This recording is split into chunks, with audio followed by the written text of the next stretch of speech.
بسم اللہ الرحمن الرحیم ان الحمد للہ نحمده ونستعینه ونستغفره ونعوذ باللہ من شرور انفسنا ومن سیئات اعمالنا من يهدي الله فلا مضل له ومن يضلل فلا هادي له واشهد ان لا اله الا الله وحده لا شريك له واشهد ان محمدا عبده ورسوله وبعد فان خير الحديث كتاب الله وخير الهدي هدي محمد صلى الله عليه وسلم وشر الأمور محدثاتها وكل محدثة بدعة وكل بدعة ضلالة وكل ضلالة في النار. أعوذ بالله من الشيطان الرجيم. الحمد لله الذي هدانا لهذا والصلاة والسلام على خاتم النبيين والمرسلين. رب اشرح لي صدري ويسر لي أمري واحلل عقدة من لساني يفقهوا قولي. أما بعد، تمام تعریفیں اس اللہ عز و جل کے لیے لائق اور زیبا ہے جو تمام جہانوں کا بنانے والا اور اسے پالنے والا ہے، اور درود و سلام اس کے آخری نبی محمد صلی اللہ علیہ وسلم پر. الحمدللہ ہم تمام یہاں اس ہفتے واری درس قرآن کے لیے جمع ہوئے ہیں. انشاءاللہ عزیز، جس طرح سے ایک سلسلہ وار کڑی کی شکل میں ہم نے ادب اور اخلاق کی کچھ باتیں جو اللہ کی کتاب اور اس کے رسول صلی اللہ علیہ وسلم کی سنت سے ثابت تھی، جو کہ ہر مسلمان کے لیے ضروری ہے، کمپلسری ہے، واجب ہے کہ ان اخلاق کو، ان آداب کو، وہ اعمال جو شریعت نے بتائے ہیں، چاہے وہ کھانے پینے کا معاملہ ہو، مہمان نوازی یا مہمان جانے کا معاملہ ہو، یا سفر کا معاملہ ہو، یا سونے اور جاگنے کا معاملہ ہو، یا لباس کا معاملہ ہو، بہرحال جو کچھ کام ہم صبح سے شام تک کرتے ہیں، نبی اکرم صلی اللہ علیہ وسلم ان تمام کاموں میں ہم تمام کے لیے نمونہ ہے، اسوہ ہے، اور زندگی جینے کا بہرحال طریقہ ہے. اسی کڑی میں کئی ساری باتیں ہم نے لے لی. آج انشاءاللہ عزیز چند باتیں جو آپ کے سامنے رکھنے کی کوشش کروں گا وہ سونے کے ادب کے تعلق سے ہے.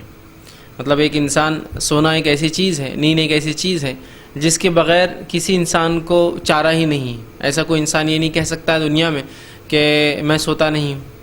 ٹھیک، تو ہر شخص کو نیند آتی ہے، اور اگر اسی نیند کے معاملے کو اللہ کے رسول صلی اللہ علیہ وسلم کی سنت کے مطابق اگر کر لے تو یہ سونا بھی باعث اجر اور ثواب بن جاتا ہے. یہ نیند بھی باعث اجر اور ثواب بن جاتی ہے. جیسا کہ ہم سب جانتے ہیں کہ اگر کسی مباح چیز کو، جو جائز چیز ہو شریعت میں، اس کے پیچھے اگر نیت درست ہو تو وہ مباح چیز بھی باعث اجر اور ثواب بن جاتی ہے نا. یہ اصول ہے، یاد رکھیں. جیسے کہ ایک انسان کھانا کھاتا ہے، کھانا کھانا مباح ہے اس کے لیے، اس کی اجازت ہے اس کو. اگر اس کھانے کے پیچھے وہ نیت کو درست کر لیتا ہے کہ اللہ جو کھانا، یہ غذائیات میرے جسم میں جائیں گی، اس سے مجھے توانائی ملیں گی، طاقت ملیں گی، اور اس کے ذریعے میں تیری عبادتوں کو خوب اچھے سے کر پاؤں گا، تو یہ کھانا بھی باعث اجر و ثواب بن گیا. ٹھیک، تو ویسے ہی اگر کسی بھی چیز کے پیچھے نیت درست ہو اور وہ عمل مباح ہو، جائز ہو شریعتاً، تو اس کے کرنے کا ثواب اور اجر ملتا ہے، یاد رکھیے. ٹھیک، تو اب سونا ایک ایسی چیز ہے جو ہر کسی کے پیچھے لگا ہے، اس کے بغیر تو معاملہ ہو ہی نہیں سکتا ہے نا. تو انسان سوئیں گا، اور اگر سونا ضروری ہے اس کے لیے، لوازم میں ہے، مطلب انسان کو اللہ رب العزت نے اس طرح سے بنایا ہے کہ وہ انسان ہے تو تھکیں گا اور سوئیں گا تو پھر توانائی حاصل کریں گا، اور پھر قوت اس میں جاگیں گی تاکہ وہ دوسرے دن پھر کچھ کام کر سکے، اللہ کی عبادتیں کر سکے، اور لوگوں کو اچھائی کی طرف بلائے، برائی سے روکے. بہت سارے کام بہرحال ہو سکتے ہیں. تو اس کے پیچھے بھی اگر نیت درست کر لے اور اس میں وہ ادب اور اخلاق کا لحاظ رکھ لے جو رسول اللہ صلی اللہ علیہ وسلم سے ثابت ہے، تو پھر یہ سونا بھی باعث اجر اور ثواب ہو جاتا ہے. جیسے کہ آپ صلی اللہ علیہ وسلم نے ایک حدیث سے فرمایا اور کہا، جب ایک انسان رات میں سوتا ہے، عشاء پڑھ کر سوتا ہے، ٹھیک، عشاء پڑھتا اور سوتا، اور اس نیت سے سوتا ہے کہ انشاءاللہ العزیز میں فجر میں اٹھوں گا، تو اس کا جب وہ اس نیت سے سوتا ہے اور فجر میں اٹھ جاتا ہے تو آپ صلی اللہ علیہ وسلم فرماتے ہیں اسے ساری رات عبادت کرنے کا ثواب ملتا ہے. دیکھیے، حالانکہ وہ انسان تو سو رہا ہے، لیکن چونکہ اس نے رات میں جب سویا تو ایک فرض ادا کیا، اور اس نیت سے سویا کہ صبح مجھے دوسرا ایک فریضہ ادا کرنا ہے فجر کا، تو اس کا یہ ساری رات سونا یہ بھی باعث اجر و ثواب ہو گیا، تو ساری رات عبادت میں رہا.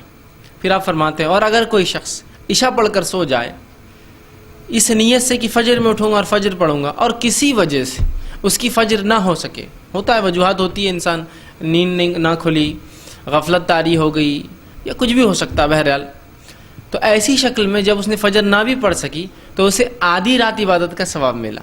دیکھیے الحمدللہ مقصد ہمارا حاصل کر رہے ہیں، ہم سو رہے ہیں، آرام کر رہے ہیں، اور فائدہ شریعت کا اٹھا رہے ہیں کہ ہمیں آدھی رات یا پوری رات عبادت کرنے کا اجر اور ثواب مل رہا ہے. تو ہم کوشش کریں کہ ہر مباح کام کو جو شریعت نے اجازت دی اس کو کتاب و سنت کے مطابق کرے، تاکہ وہ پورا مکمل عمل باعث اجر و ثواب ہو جائے. جیسے کہ آپ لوگ تجارت کرتے ہیں، نوکری کرتے ہیں، اس نیت سے اگر کوئی نوکری کرے، ضروری ہے حلال روزی کا کہ اللہ میں حلال روزی کے لیے کام کر رہا ہوں تاکہ اس روزی سے میں اپنے بچوں کی پرورش کر سکوں، تو آپ کا یہ کمانا بھی عبادت، سونا بھی عبادت، جاگنا بھی عبادت، بیٹھنا بھی عبادت، اٹھنا بھی عبادت، ملاقات کرنا بھی عبادت، لوگوں سے الگ ہونا بھی عبادت، محبت کرنا بھی عبادت، نفرت کرنا بھی عبادت، ہر چیز عبادت کی شکل لے لیں گے، یاد رکھیے۔ لیکن یہ ضروری ہے کہ وہ مباح عمل ہو، مطلب وہ شریعتاً حلال ہو، اور اس کے بعد ہماری نیت اس کے پیچھے درست ہو اور طریقہ کار نبی اکرم صلی اللہ علیہ وسلم سے ثابت شدہ ہو، اپنی منمانی اس میں نہ ہو۔ تو ہر عمل، اٹھنا بیٹھنا، سونا جاگنا، کھانا پینا، ہر چیز، آنا جانا، مہمان نوازی کرنا، کسی کو بلانا، کسی کے پاس دعوت میں جانا، کپڑے پہننا اور ہر چیز آپ دیکھیں گے یہ باعث اجر و ثواب بن جاتی ہے، یاد رکھیے، ٹھیک ہے۔ تو اسی کڑی میں آج ہم سونے کے تعلق سے کچھ باتیں دیکھیں گے کہ سونے کے کیا ادب اور کیا لحاظ ہم رکھیں تاکہ جب ہم سوئے، اور ایک بڑا حصہ زندگی کا ہم سوتے ہیں، یاد رکھیں ایک ایوریج انسان، اوسط انسان 6 سے 8 گھنٹے سوتا ہے۔ بہت ایکسیپشنل کیسز ہوتے ہیں، کچھ لوگ جو 6 سے کم بھی سوتے ہیں گھنٹے، لیکن ان کو اللہ تعالیٰ اس میں بھی اتنی توانائی طاقت دیتا ہے کہ وہ سارے کام کر پاتے ہیں، لیکن ایک اوسط انسان 6 سے 8 گھنٹے سوتا ہے۔ تو اگر 8 آورس کو، 8 گھنٹوں کو اگر ہم ایوریج لے کے انسان سوتا ہے تو اس کا مطلب یہ ہوا کہ زندگی کا 1/3 حصہ ہم سوتے ہیں، ہے نا، چونکہ دن ہوتا ہے مکمل 24 گھنٹے کا، 24 گھنٹے میں سے 8 گھنٹے آپ سو رہے ہیں، مطلب یہ 1/3 1/3 ہو چکا ہے۔ 8 اور 8 ملا کے 24 ہوتے ہیں، تو 8 اگر ہم سوتے ہیں تو اس کا مطلب 1/3 پورے دن میں سے 1/3 تو ہم سونے میں لگا دیتے ہیں۔ تو اگر اس 1/3 عمل کو جو ساری زندگی ہم کرتے ہیں، جس کے بغیر کوئی چارہ نہیں ہے، اگر کتاب و سنت کے مطابق ڈھال لیا جائے تو یہ 1/3 سونا بھی ہمارا مسلسل عبادت میں رہیں گا، یاد رکھیے۔ تو کتنی اہم بات کی طرف ہم جا رہے ہیں، اب دیکھ رہے ہیں آپ، ہم اس کو معمولی سمجھتے ہیں، سونے کا کیا ہے، بس جگہ ملی، بس پلٹی مار لو، آنکھ بند کرو، سو جاؤ، کچھ اوڑھنے کو ملا نہیں ملا سو جاؤ، ہے نا۔ لیکن اسی کو اگر آپ یہ سوچیں کہ میری زندگی کا 1/3 حصہ اس میں جاتا ہے، اس کو کیسے انکیش کروں۔ دنیا میں کیا ہوتا ہے، تاجر ہے، بزنس مین ہے، بزنس مین کی ایک دکان ہے، اب ایک دکان کے بازو اس کی ایک اور دکان ہے، تو وہ کیا سوچتا ہے، وہ دکان کو خالی رکھوں گا زندگی بھر، وہ سوچتا ہے اس دکان کا کیسے استعمال کیا جائے، دکان کے اندر کوئی خالی حصہ ہے، اس حصے میں کیا رکھا جائے، کیسے استعمال کیا جائے، یہاں کیا ڈسپلے کیا جائے، یہاں کسٹمر کیا لے سکتا ہے، تو اتنے ارینجمنٹ کرتے ہیں نا۔ تو ہم جب دنیا میں آئے ہیں اور زندگی گزارنا ہے تو اس کے لیے بھی ہم کو سوچنا ہے نا کہ 1/3 زندگی کا حصہ اگر ہم اس کو برابر استعمال نہ کریں تو ایک طرح سے اس کو ہم برباد کر دے رہے ہیں، پھر دیکھا جائے تو۔ لیکن اسی 1/3 زندگی کے 1/3 حصے کو اگر ہم صحیح استعمال کریں، وہی سونے میں ہی کریں، صحیح مطلب یہ نہیں کہ آپ دن رات جاگیں، سونے میں کیجئے، لیکن اگر اس کے پیچھے نیت بدل جائے اور کچھ چیزوں کا لحاظ رکھتے ہوئے یہ کام کیا جائے تو پھر یہ باعث اجر اور ثواب ہو جاتی ہے، یہ چیز یاد رکھیں۔ تو نیند جو ہے ایک ایسی چیز ہے جو اللہ رب العزت کی نعمت ہے، یاد رکھیں، نیند سونا یہ اللہ کی نعمت ہے، ٹھیک، اور یہ سکینت، یہ سکون کا، اطمینان کا ذریعہ بنتی ہے۔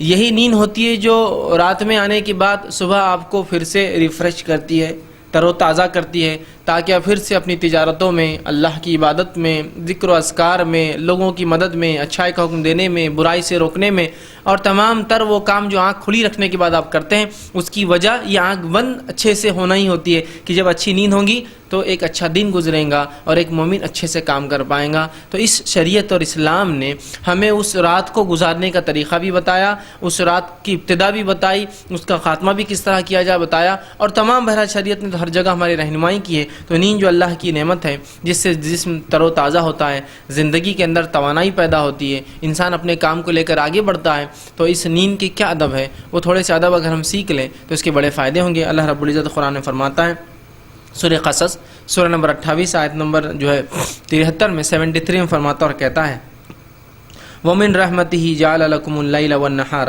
لِتَسْكُنُوا فِيهِ وَلِتَبْتَغُوا مِن فَضْلِهِ وَلَعَلَّكُمْ تَشْكُرُونَ۔ دیکھیے اللہ نے کیا فرمایا اس آیت میں، اور اس کی مہربانی ہے کہ اس نے تمہارے لیے رات اور دن کو بنایا۔ یہ اللہ کی نعمتوں میں سے ہے کہ اللہ نے ہمارے لیے کیا پیدا کیا، دن اور رات کو پیدا کیا۔ پھر فرمایا وَالنَّهَارَ لِتَسْكُنُوا فِيهِ، تاکہ تم جو ہے اس میں سکون اختیار کرو۔ یہ جو رات ہے سکون کے لیے بنائی گئی۔ اور پھر فرمایا فِيهِ وَلِتَبْتَغُوا، اور اس کے اندر اللہ کا فضل تلاش کرو، روزی تلاش کرو۔ تو دن بنائے اللہ نے روزی تلاش کرنے کے لیے، رات بنائی اللہ نے سکون اختیار کرنے کے لیے، آرام کرنے کے لیے. تو اس کا تذکرہ خود اللہ نے کیا، من فضلی، تاکہ اللہ کے فضل کو دن میں تم تلاش کرو، وَلَعَلَّكُمْ تَشْكُرُونَ، اور تاکہ تم ہمارے شکر گزار بندے بنو. تو اللہ نے دن اور رات کو ہمارے لیے پیدا کیا، اور رات آرام کے لیے اور دن اللہ کے فضل کو تلاش کرنے کے لیے، روزی روٹی تلاش کرنے کے لیے بنایا ہے. ٹھیک ہے. آگے دوسری جگہ اللہ رب العزت فرماتا ہے اور کہتا ہے سورہ نبا، سورہ نمبر 78 اس کی آیت نمبر 9 میں فرماتا ہے وَجَعَلْنَا نَوْمَكُمْ سُبَاتًا، اور ہم نے تمہارے لیے نیند کو باعث آرام بنایا ہے. ہم نے تمہارے لیے نیند کو، سونے کو باعث آرام بنایا ہے. اندازہ لگائی. تو نیند آرام کی چیز ہے، یاد رکھیے یہ ایک آرام کی چیز ہے. لیکن آج کے ہمارے جدید دور میں اگر ہم دیکھیں، جو سب سے بڑا پرابلم امت مسلمہ آج فیس کر رہی ہے، ایک بہت میجر ایشوز میں سے، بہت بڑے مسائل میں سے ایک مسائل یہ ہے کہ نیند آتی نہیں اور آئی تو کھلتی نہیں. ایک میجر پرابلم ہے ہمارے پورے امت کا مسئلہ ہے کہ نیند آتی نہیں. تو ایسی امت کا ایک بڑا طبقہ ہے جو گولیاں کھا رہا ہے بس دن اور رات کیا کہ نیند آ جائے. اور دوسرا طبقہ وہ ہے کہ جس کو نیند آتی ہے تو ختم ہی نہیں ہوتی ہے نا، کہ لوگ اٹھا کے تھک گئے ہیں، اس کو اٹھ رہا نہیں ہوں، ہے نا، کہ سو رہا ہے تو بس سوتا ہی جا رہا ہے نا، اور اس کا وہی نہیں. تو ہم افراط و تفریط کے شکار ہو گئے. 6 سے 8 گھنٹے نیند تو اوسط ہونا بھی چاہیے، اور یہ انسانی فطرت کا تقاضا بھی ہے. اور یہ عمل جو ہے آپ صلی اللہ علیہ وسلم صحابہ سے بھی دیکھنے کو ملتا ہے. ویسے نبی اکرم صلی اللہ علیہ وسلم بہت کم سوتے تھے، بڑا خلیل سوتے تھے. ٹھیک. لیکن ہمیں صحابہ سے جو باتیں ملتی ہیں وہ یہ ہے کہ وہ آرام کیا کرتے تھے، اور رات کا ایک بڑا حصہ آرام کرتے تھے. عشاء کے بعد سے لے کر تہجد تک کا جو وقت ہوتا تھا تب تک آرام کرتے تھے. لیکن آج ہمارا معاملہ یہ ہے کہ تہجد تک تو ہمیں نیند نہیں آتی اکثر کو، ہے نا. تہجد کے وقت تک مطلب رات عشاء ختم ہوئی، اس کے بعد ہمارا دن شروع ہوتا ہے، مطلب رات نہیں شروع ہوتی ہے، اور انسان پریشان ہے، ٹی وی دیکھ رہے ہیں، میوزک سن رہے ہیں، نکڑوں پہ کھڑے ہیں، چوراہوں پر کھڑے ہیں، صرف نیند کی کوشش کر رہے ہیں، سونے کی کوشش کر رہے ہیں. تو صرف سونے کی کوشش میں جو ہے ہمارے دن کا اکثر رات کا اکثر حصہ جاتا ہے. جب رات ڈھلنے کو ہوتی ہے اور جس وقت نبی اکرم صلی اللہ علیہ وسلم اور صحابہ اٹھتے تھے تاکہ وہ نماز پڑھے، اس وقت ہماری نیندیں لگنا شروع ہوتی ہے. ٹھیک. اور اس کے بعد وہ وقت جو تہجد کا ہوتا ہے، یا کم از کم ڈیڈ لمٹ اینڈ لمٹ فجر کی نماز ہے، فجر تک آپ اٹھیں تو یہ تو بالکل نیند کے بیچ کے حصے میں آتی ہے ہمارے، ہے نا. اور اس کے بعد ہمارا دن 6 7 8 9 10 11 12 اور کسی کا ظہر میں کھلتا ہے. ٹھیک. مطلب یہ معاملہ ہے ہمارا. تو ہم افراط اور تفریط کے شکار ہو گئے. ہم نے کتاب و سنت کی بات کو نہیں مانا. ہم نے کہیں نہ کچھ ایسی غلطی اور چوک کی جس کا نقصان اور نتیجہ ہم لوگ جو ہے بھگت رہے ہیں یاد رکھیں. اور وہ یہ ہے کہ ہم نے جو سنت نے ہمیں بتایا اس طریقے کو ہم نے اختیار نہیں کیا. نیند کا جو معاملہ تھا اور ہماری زندگی کا جو 1/3 حصہ تھا اس کو ثواب سے محروم کر دیا، بیکار کر دیا ایک طرح سے. اور وہ نیند جو سکون کا ذریعہ تھی، وہ نیند آج تھکان کا، بے اطمینانی کا، پریشانی کا، اور ایک جس کو بولیں گے ایک بے اطمینانی کا باعث بن چکی ہے. دیکھیے آپ، بہت سے لوگوں کا یہ معاملہ ہے. بلکہ شہری زندگیوں میں تو اکثر یہی معاملہ ہے. ایک دیہاتی یا گاؤں کی زندگی میں بہرحال میں سمجھتا ہوں کچھ حد تک یہ معاملہ ابھی باقی ہے، کیونکہ وہ کہیں نہ کہیں سنت پر عمل کر رہے ہیں. لیکن شہری زندگی میں ہم نے چونکہ نبی اکرم صلی اللہ علیہ وسلم کی سنتوں کو لا تعداد جو ہے جس کو کہیں گے ایک عام زبان میں یاد رکھیے، لا تعداد سنتوں کو یوں ہی بیکار کر دیا، ضائع کر دیا، رسوا کیا، جس کے نتیجے میں نہ راتیں ہماری سکون کی ہے، نہ نیند ہمیں لگتی ہے. اور جب نیند رات میں نہیں ہوتی تو دن کیسے گزرتے ہیں آپ سب کو بتائیں. بے اطمینانی میں، بے چینی میں، مرض میں، بیماری میں، تھکان میں، سر درد میں، جسم کے درد میں. تو کیوں نہ ہم اس نیند کو جو زندگی کا اتنا بڑا حصہ ہے، 1/3 پارٹ ہے، اس کو سنت کے مطابق کر لے. تو دیکھیے آپ اس کے ثمرات، اس کے فائدے آپ کی صبح کی زندگی میں آپ محسوس کریں گے، صحت و تندرستی میں محسوس کریں گے، کام کاج میں آپ محسوس کریں گے. اور اس کے بڑے فائدے ہیں، یاد رکھیں بڑے فائدے ہیں. تو نیند. اور یاد رکھیے کچھ لوگ ہوتے ہیں جو اتنا سوتے کہ اللہ ان پر رحم کرے، حالانکہ ہمیں سونا ہی سونا ہے موت کے بعد. یاد رکھیے قیامت تک ایک لمبا وقفہ گزرے گا، پتہ نہیں کتنی صدیاں، کتنے ہزار سال، ملینیم، کیا کیا پتہ نہیں گزر جائیں گا جب تک ہم سوتے رہیں گے. پھر قیامت قائم ہوں گی، پھر ہم دوبارہ اٹھائے جائیں گے. تو سونا تو ہے ہی، لیکن انسان سونے کے لیے دنیا میں نہیں آیا ہے. آج بہت سارے مسلمان سونے کے لیے جیتے ہیں، ایسا لگتا ہے جیسا کچھ کھانے کے لیے جیتے ہیں، کچھ سونے کے لیے جیتے ہیں، کہ بس سونا ہی پورے زندگی کا ان کا کام ہے. اس کے علاوہ کوئی بات آپ ان سے نہیں سنیں گے. آج خالی وقت ہے، کیا کرو گے؟ سو جاؤں گا. ارے کل دن چھٹی تھی، کیا کیا؟ سوتے پڑا تھا.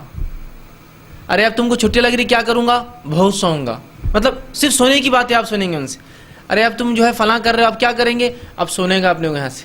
ارے اب جو ہے آفس سے چھوٹ کے اب کہاں جا رہے ہو تم، کیا کرو؟ نہیں اب سونے جا رہا ہوں میں. مطلب ان کے پاس سونے کے علاوہ آپ کو لفظ ہی نہیں ملیں گے. اور کچھ لوگ ہوتے کھانے کے علاوہ کوئی بات ہی نہیں کریں گے. کیا کر رہے تو کھا رہا، کہاں جا رہے تو کھانے جا رہا، کیا کر رہے تو کھانا لا رہا، کیا. تو پوری زندگی کھانے میں، اور کچھ لوگوں کی پوری زندگی سونے میں. اور اکثر مسلمانوں کی بلا تفریق، میں بھی اس میں شامل ہوں مسلمانوں میں، بلا تفریق ہماری زندگی سونے اور کھانے میں گزرتی ہے صرف. جبکہ ہم کئی اور مقاصد کے لیے دنیا میں بھیجے گئے ہیں. جو سونے اور کھانا اس کا ایک حصہ ہو سکتا ہے، لیکن اس کے لیے نہیں آئے. تو ہم سونے کے لیے اور کھانے کے لیے جیتے ہیں.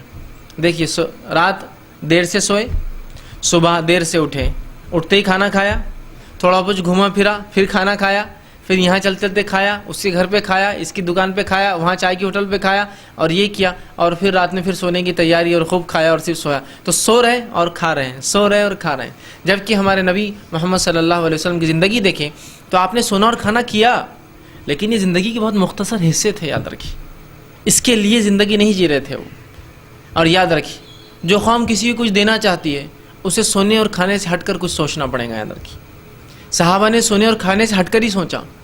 اور آپ صلی اللہ علیہ وسلم کے اس حدیث نے تو زندگی بالکل بتا دی کیسے مومن کی ہوتی. مومن بھوک لگنے پر کھاتا ہے، یا بھوک لگتی ہے تو کھاتا ہے.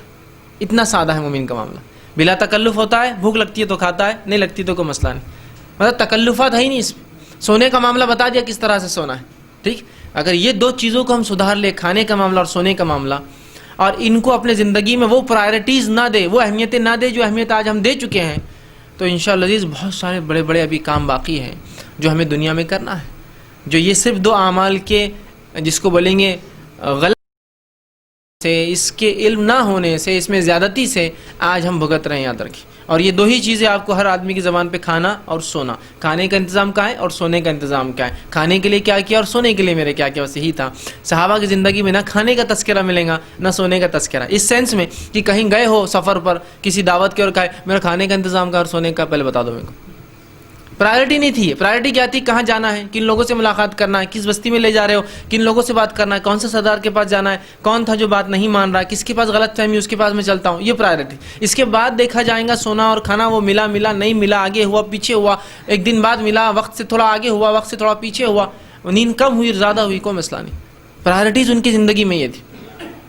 تو انہوں نے پھر دنیا کو کچھ دیا، اور آج ہم ان کے وارث ہیں، اسی نبی کے اور اسی صحابہ کے دین کے. ظاہر سی بات ہے ہم اس کو لے کر چل رہے ہیں، آگے بڑھ رہے ہیں.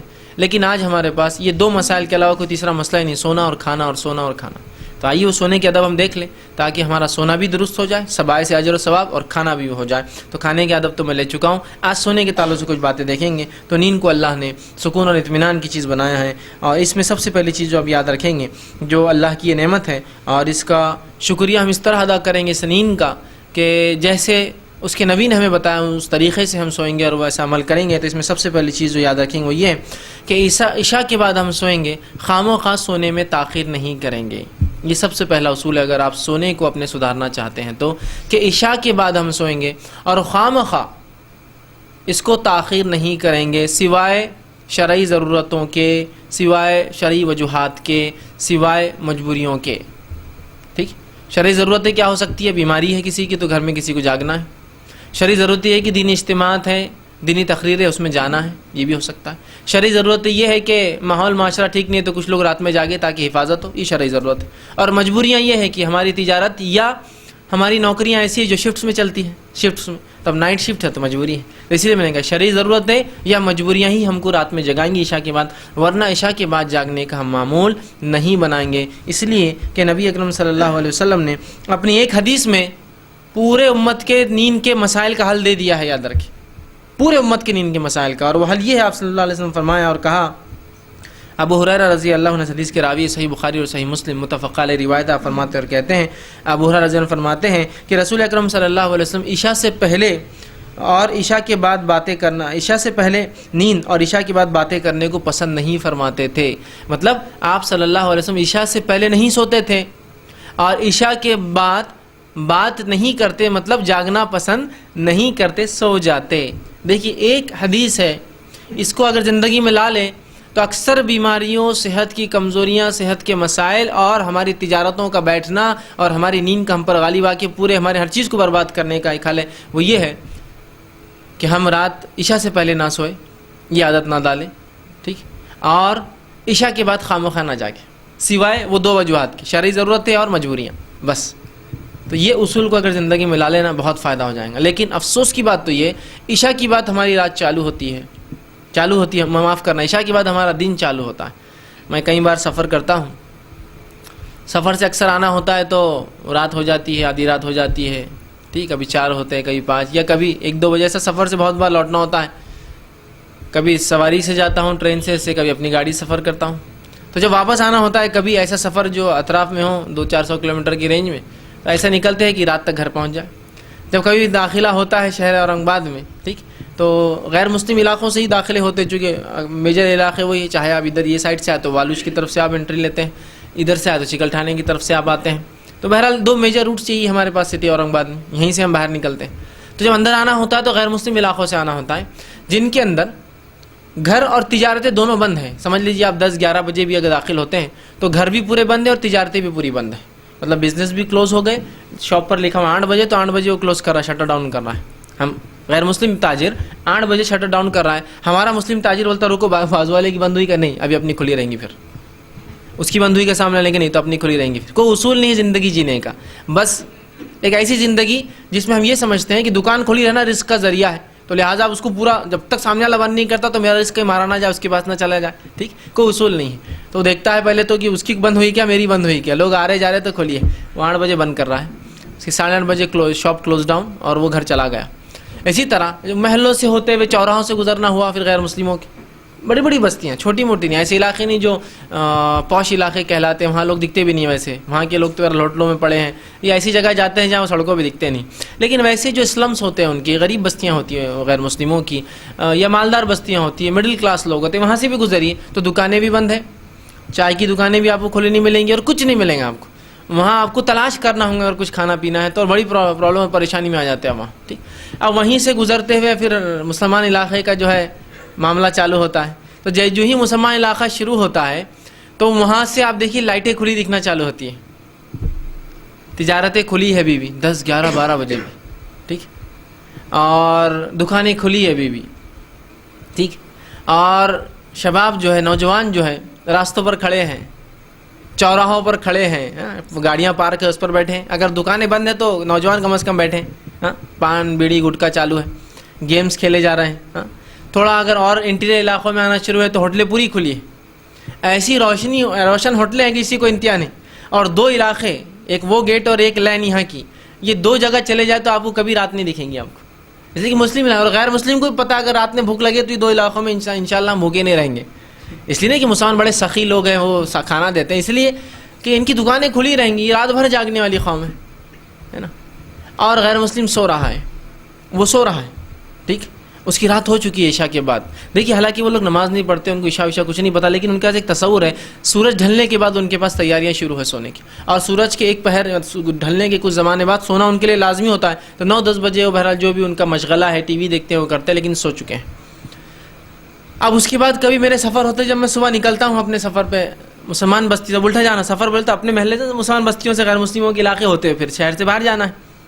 تو جب آ رہے ہیں تو یہ کھلے ہیں، ظاہر سی بات اب جا رہے ہیں تو جس دین نے ان کو صبح ایک عبادت فرض کر دی، ان پر مسلمانوں پہ، ہم پہ ایک عبادت فرض ہے صبح، وہ ہے فجر کی نماز.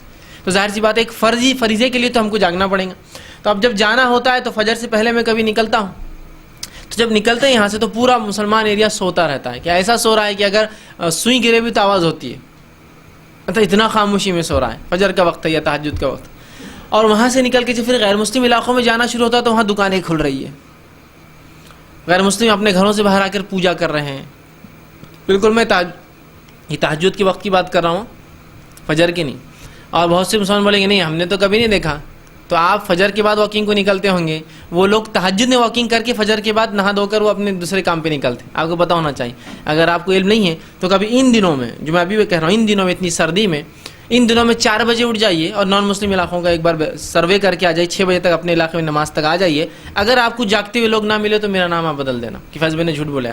نہ صرف جاگتے ہوئے، کثرت کرتے ہوئے، عبادتیں کرتے ہوئے، آرادھنا اور ان کی اپاسنا کرتے ہوئے، گھروں کے سامنے عورتیں بالوں کے اوپر وہ ڈالی ہوئی ہیں ٹاول ڈالی ہوئی, مطلب نہا کر آئی ہے اتنی صبح, اور باہر بیٹھ کر رنگولیاں ڈالتی ہوں گی. یہ آدمی لنگی میں نہا کر فریش ہو کر وہ رنگولی بنا رہے ہیں, کچھ پڑھتے بیٹھے ہیں. اخبار جو 6 بجے آتا ہے تو تب تو پڑھ کر 7 بجے نکل جاتے ہیں. ہمارا اخبار تو ہم 10 بجے اٹھاتے ہیں. ٹھیک, مطلب اٹھتے ہی کہاں ہے 9 بجے سے, تو اٹھائیں گے کیسے اخبار. ٹھیک, تو جب یہاں سے اٹھا جا رہے ہیں تو یہ علاقے پورے سو رہے ہیں اور وہ علاقے پورے جاگ رہے ہیں, ہے نا. اور آپ صلی اللہ علیہ وسلم نے یہ دعا کی تھی, اللہ میری امت کی صبح ہمیں برکت دے. تو صبح تو امت اپنی برکت کا وقت تو سونے میں گزارتی ہے, اور فریضے کو فجر کو چھوڑ چکی ہے. تو راتوں میں ایسا سسٹم ہم نے بنا لیا جاگنے کا, شیطان نے ہمیں یہ کروایا. آپ صلی اللہ علیہ وسلم عشاء سے پہلے سونا پسند نہیں کرتے تھے, اور آپ نے عشاء کی نماز چھوڑنے والوں کے تعلق سے فرمایا جو سو جاتے ہیں, آپ نے کہا کہ جب مجھے معراج کا سفر کرایا گیا تو میں نے دیکھا کہ فرشتے کچھ لوگوں کے سر پتھر پہ رکھ کے دوسرے پتھر سے کچل رہے تھے. میں نے کہا اے جبرائیل کیا ہو رہا ہے ان پہ, کیا گناہ کرتے تھے؟ کہا یہ آپ کی امت کے وہ لوگ ہیں جو عشاء سے پہلے سو جاتے ہیں, مطلب مغرب تو پڑھتے ہیں لیکن عشاء نہیں پڑھتے ہیں, سو جاتے ہیں. تو جلدی سونے پہ وہی, اور آپ صلی اللہ علیہ وسلم کی سنت سے ثابت ہوا کہ آپ دیر سے بھی نہیں سوتے تھے, اس لیے کہ عشاء کے بعد آپ خامخواہ جاگنا پسند نہیں کرتے. تو اس ایک حدیث کو بھی زندگی میں ہم نے لا لیا نا, تو آج ہمارے اکثر مسائل صحت سے لینے والے اور نیند سے لینے والے ختم ہو جائیں گے. اور تجارت کے مسائل, بہت سے لوگ بولتے ہیں میری تجارت نہیں چل رہی, کیوں؟ کرنی ہے میرے پہ, کر دیا کسی نے, بس سب پہ بس کرنی چاہیے تھی. یہاں تقدیر تو ہے ہی نہیں کسی, اللہ نے کچھ لکھا ہی نہیں, بس جادو سے ہی پورے کام امت مسلمہ کے ہوتے ہیں. اس پہ کرنی ہے, اس پہ کرنی ہے, اس پہ. کبھی یہ سوچا آپ نے کہ آپ کی تجارتیں کھلتی کب ہیں؟ آپ بزنس شروع کب سے کرتے ہیں؟ میری دکان دیکھو, میں ایک دم صبح اٹھ کے 10 بجے چل جاتا, ٹھیک, اور 10 بجے ایک دم صبح کھول دیتا, 10:30 بجے تک چائے وائے منگا لیتا, 11 بجے تک اس کی صفا ہو جاتی, 11:30 بجے تک میں ہوش میں آ جاتا, پھر چائے وائے پی کر, اور 12 بجے تک تو بزنس چالو ہو جاتا اپنا. دیکھو ابھی تک کرے بعد بھی اپنی تجارت نہیں چل رہی. اچھا, آپ کے مخالفین جو دوسری قومیں ہیں وہ کب کھولتی ہے اپنی تجارتوں کو, کب شروع کرتی ہے؟ ارے ان کا کیا دین دھرم کچھ نہیں ہے فیض بھائی, وہ تو صبح اٹھ کے 5 بجے سے لگے رہتے ہیں. ان کے لیے تو وہ پیسہ جو ہے ان کا معبود, وہ پیسہ ہی چاہنا. اپن پیسے کے پیچھے نہیں بھاگتے, 10-12 بجے اٹھ کے جاتے ہیں اپن, کبھی بھی جلدی وہ چکر نہیں رہتا اپنا. اچھا, اس کی دکانیں کب بند ہوتی ہیں؟ وہ تو 7-8 بجے بھاگ جاتے, اپن محنت کرتے رہتے رات میں 12 بجے تک وہاں کھڑے رہ کر. تو آپ نے غلط محنت کی, آپ غلط طرز پر محنت کی, آپ نے غلط آپشنز آپٹ کیے اپنے لیے چنے. آپ صبح سے کوشش کیوں نہیں کرتے؟ یہ 10 بجے کھلنے والی دکان 6 بجے کیوں نہیں کھلتی؟ 6 بجے کون آئیں گا؟ وہ آپ کو کیا پتا, آپ 6 بجے اٹھتے نہیں تو آپ کو کیسا پتا کون آئیں گا اور کون نہیں آئیں گا, وہ کتنا کما لے رہا ہے. اور کچھ نہ بھی ہوں گا تو کم از کم برکت آئیں گی. وہ سمجھ رہے آپ, وہ 100 روپے جو آپ دن بھر میں کما رہے ہیں وہ بابرکت ہوں گے بنسبت وہ 100 روپے جو بغیر برکت کے آپ کے پاس آتے. یہ فرق تو ہوگا. آپ سمجھیے اس دعا میں تو شامل ہوں گے, صبح میں برکت دے, ہو سکتا ہے نا, ہوگا نہیں ہوگا, ہو سکتا ہے نہیں.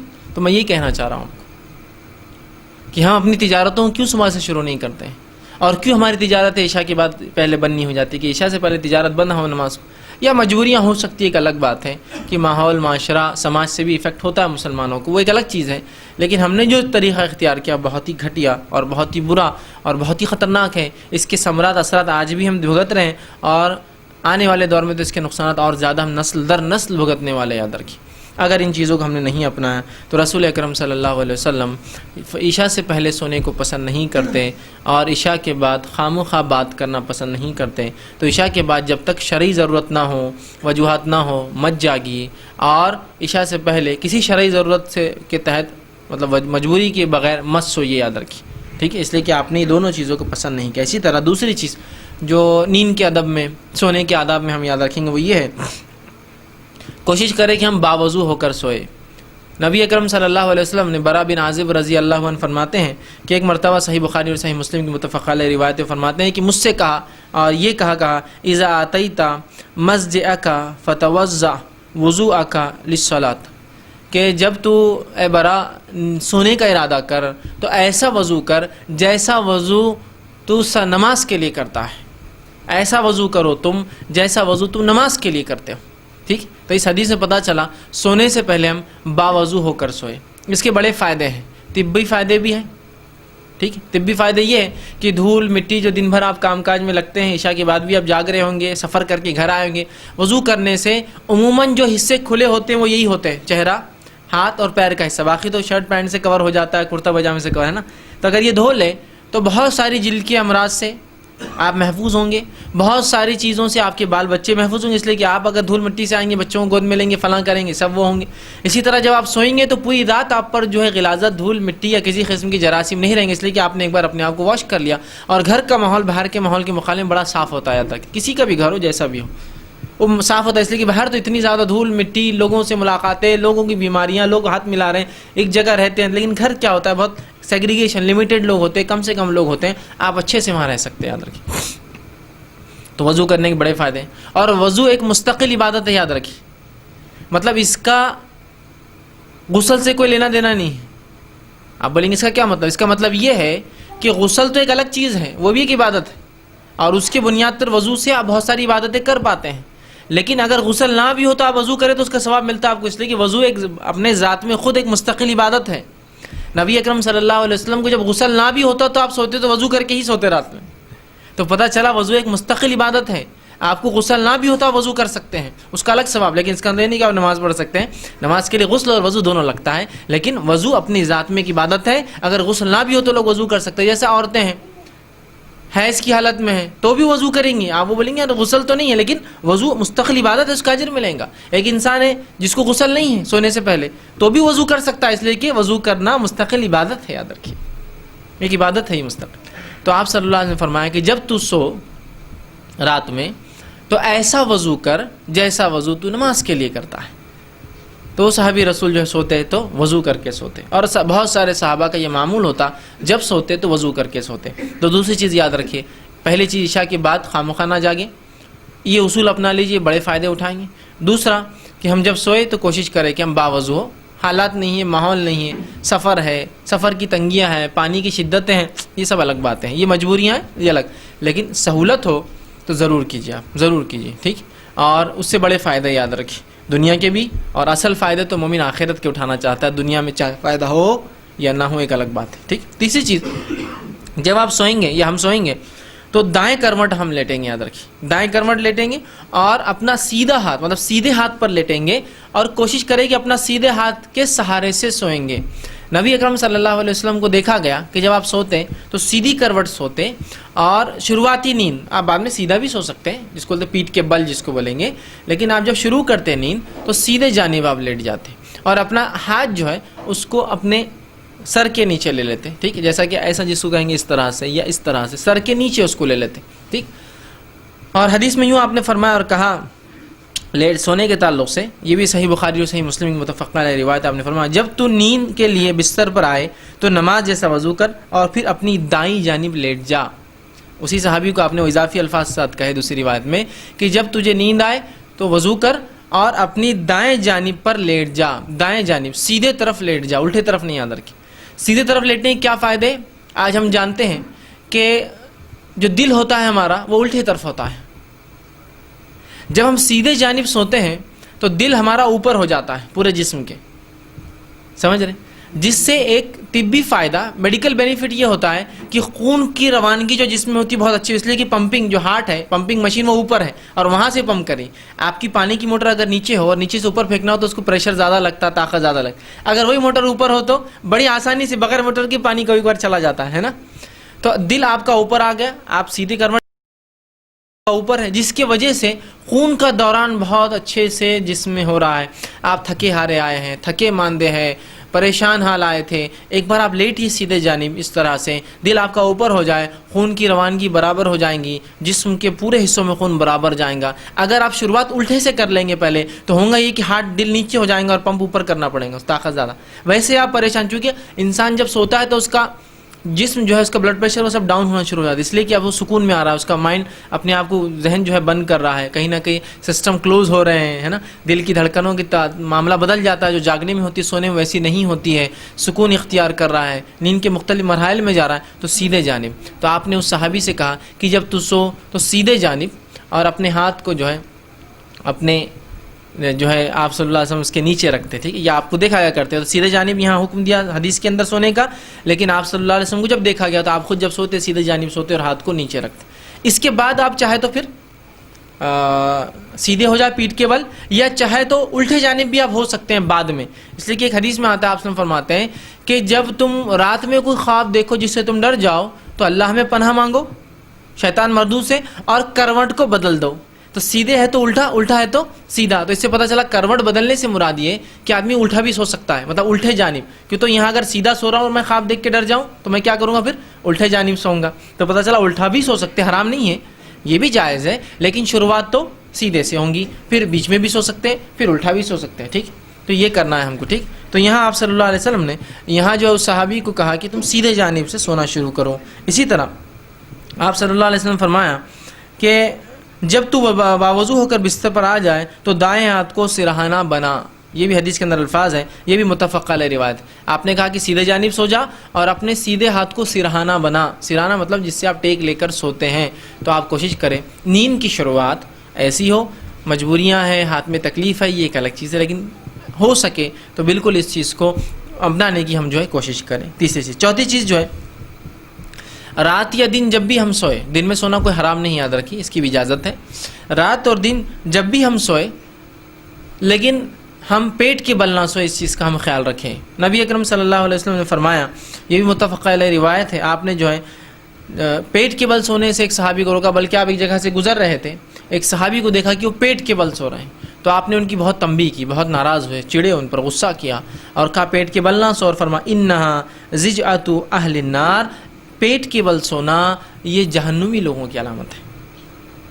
تو لہٰذا پیٹ کے بل کوئی نہ سوئے. بہت سے لوگوں کو پیٹ کے بل سونے کی عادت ہوتی ہے، اور پیٹ کے بل سونے سے کتنے نقصانات ہوتے ہیں آپ کو نہیں پتہ. یاد رکھیں اتنے نقصانات ہیں اس کے، بہت نقصانات.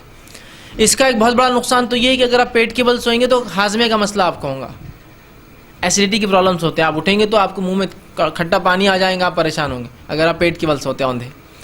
ٹھیک، اسی طرح جو ہے آپ کا پیٹ تکلیف دیں گا، اس لیے کہ وہ چیز نہیں ہے جس کے اوپر آپ سوئے. ٹھیک، وہ نرم چیز ہوتی ہے، اس کا ایک نقصان.